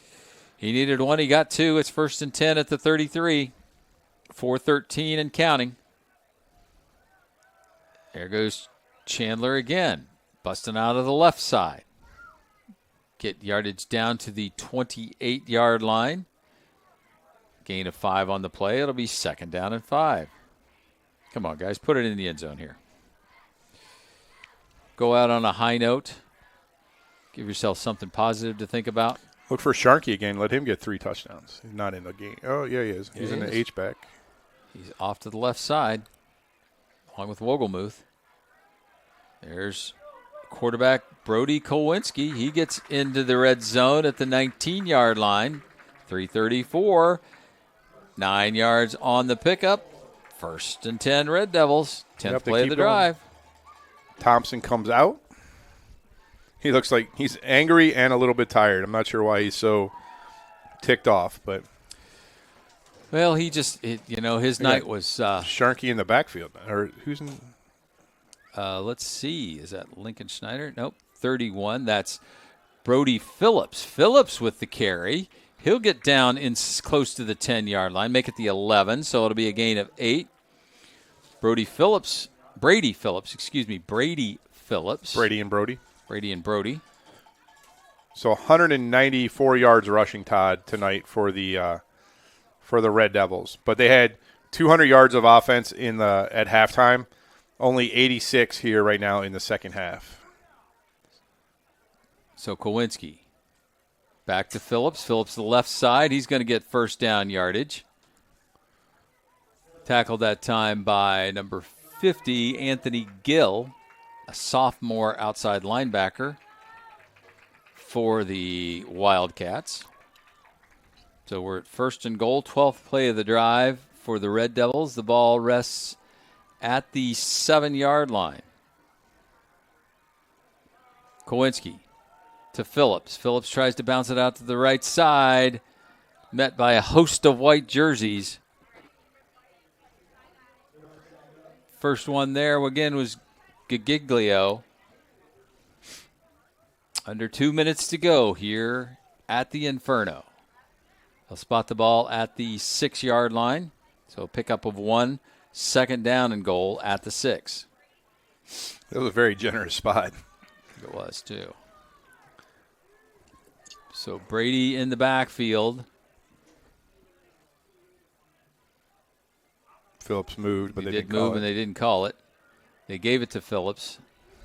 He'll get another yard or 2 to the 3, so he'll pick up 3. It's 3rd and goal at 3. Trying to get the freshman sophomore this would be his first touchdown, right? Yep. He's got none. He's only had a long of 3. So 63 seconds to go. Phillips, the eye of the back. He pitch it out. Looking for the end zone. Gets hammered hard. I think is that Furco? Yep. Number 6. Looked like there was an edge there for a second, but Hanover closed it down quickly. He certainly did. So 4th down, 40 seconds to go. This will be the Kowinski's coming off the field. Gutierrez going in. 15th play of the drive. Gutierrez gets the last play of the ball game. And the Red Devils convert. The sophomores, Gabe Gutierrez. The 15th Gavin Gutierrez. 15th play of this drive, Todd? 15th play of the drive. Oops. Gutierrez takes it. Gives it to Phillips. Into the end zone for the score. Brady Phillips with a 4-yard touchdown run. And that is a positive that the Red Devils can go out on here tonight. 10.4 seconds to go. In to attempt the extra point is Reagan Kloss. She is 1 for 1 on the season. Snap is back. The hold is down. The kick is up. And it's good. Oh, we got fireworks, Todd. Hey! 2 for 2 for Reagan Kloss on the season. They're going to make them kick it off. They're not going to run this clock. I don't think they're going to run the clock. So, scoreboard needs to give her point. Nope. You did not. I wasn't talking about you. The scoreboard was a little bit late. 6 minutes and 56 seconds off that clock, Tony. Well, it's certainly an entertaining game, Todd. Yeah. High scoring. For sure. 21-48 will probably be our final with only 10.4 seconds to go. Again, that's an impressive drive. 15 plays, 74 yards. The time off that time was nearly 7 minutes, 6 minutes and 56 seconds. Brady Phillips with a 4-yard touchdown run. The extra point by Reagan Kloss is good, and it's 48-21. And now we see a lot of confusion because I think the twos are in for the kickoff team, and you don't really have twos, maybe threes. Threes, maybe. So 1, 2, 3, 4, 5, 6, 7, 8, 9, 10. They're still short a player. Reagan Kloss will kick it off. Good ball. Yeah. Picked up at the Furco picks it up at the 26. And that'll be the ball game. Why are they stopping the clock? I don't know. It doesn't. Once you get back within, it doesn't. You don't stop it again. You just. They stopped it again. One play. You know why they stopped it? Spider's on the clock. That's right. No, really, he is. Is he on the clock? Spider's on the clock. Oh, that's why there's one more play left. Yep, got to do it. Yeah, okay. Thanks, Spider. Excellent job. No wonder your dad's leaving. Breaking in the new guys. Breaking in the new kids. So, new quarterback, take one snap, will be Jeffrey Resney. Resney will take a knee, run the clock. We are final. So the first ever game at the new Inferno sees the Hanover Central Wildcats beat the Lowell Red Devils 48-21. We'll take our final timeout, come back, wrap things up here for JED TV and the Regional Radio Sports Network. Get a great deal on making the most of every property with Kubota commercial landscape equipment. From mowers to track loaders to utility vehicles, it's a lineup built to uphold your reputation. Right now, bring home the Kubota Z700 mower for 0 down, 0% APR for up to 60 months. Now through September 30th. See us or go to KubotaUSA.com for more details.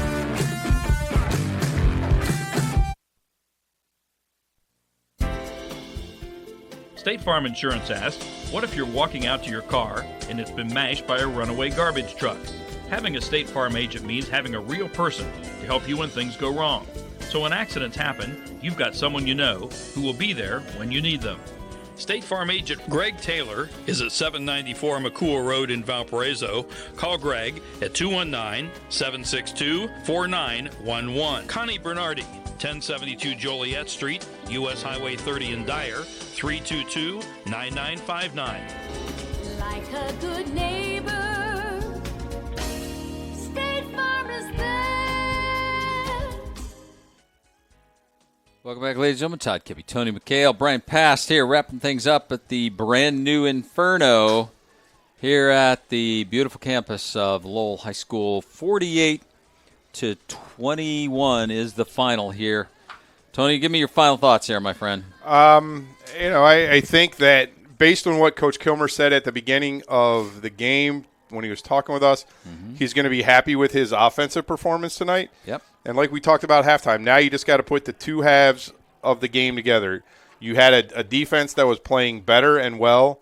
They struggled tonight, against a really, really, really good team. Very good team. And you had an offense that played really good, really well against a good defensive team. So I think there's a lot to take away from this. You get back on the practice field, got this emotional game out of the way. You don't have to worry about, the first game at the new Inferno anymore. You can just come out next week, take on the Highland Trojans, play your brand of football, and try and get your second win of the season.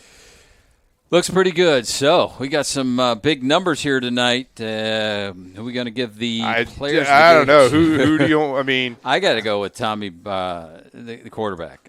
So 17 for 22, 279, and 6 touchdowns. 6 tutties, man. It's a lot, and it saw a couple of them off nice scrambles. Kept his eyes up downfield, hit some open receivers. The one down here to Verrett. Where I think he missed the open guy, but still a beautiful pass down here. Great job by the running back to keep his feet in bounds. And then I think 2 touchdowns scored on the Lowell side. Mr. Sharkey, I going with Sharkey too. Gets the game ball for the Lowell Red Devils. Another great day by Caden Thompson. He had 103 yards. Kowinski 18 carries, 75 yards, 5 for 9, 93 through the air. You look at these numbers. They're good numbers, especially where you've been.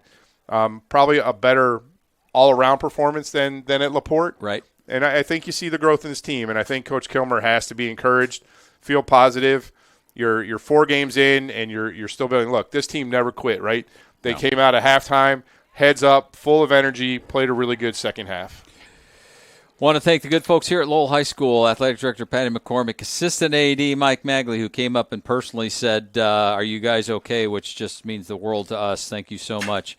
Athletic Secretary Karen Mize and Head Coach Keith Kilmer. From Hanover Central, Brian Parker and AD Kelly Burmis and the entire Wildcat Athletic Department. Fred Maxey at the RRSN Nerve Center on Yearling for collecting, compiling, and collaborating on all the scores tonight. And lastly, we always thank our CEO and chairman of the board. That's Paul Condry and Mike Knezovich.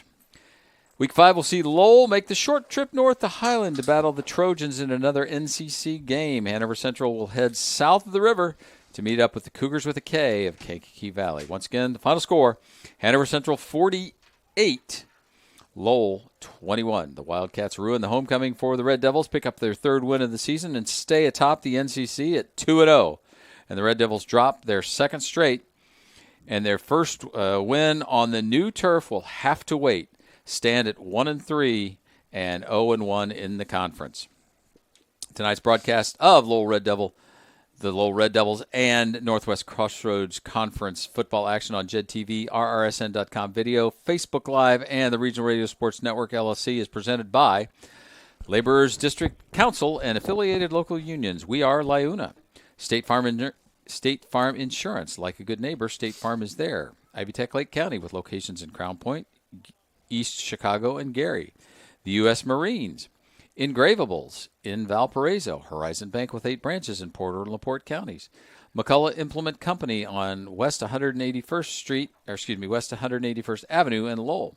State Farm agent Aaron Shirkey with offices in Lowell and Cedar Lake. Mi Ranchito Restaurant located on West Commercial Avenue in Lowell. Langen Realty for all your realty service needs. George's across from Lowell High School, open 7 days a week. Donald J. Smith, CPA, the sharpest pencil in town. Calbro Farms, a nursery and garden located on North Halleck Street in DeMott. Cubit Networks, your technology advocate. Powers Health. Premier Insurance Group, a Lowell company by Lowell people. Property Management Incorporated, Northwest Indiana. The 2024 Indiana Football Digest, and Mayor Pete Land and the Crown Point Parks Athletics, Communications, and Entertainment Department. For everyone at the Regional Radio Sports Network, JED TV, RRSN.com video. For Tony McHale and Brian Pass,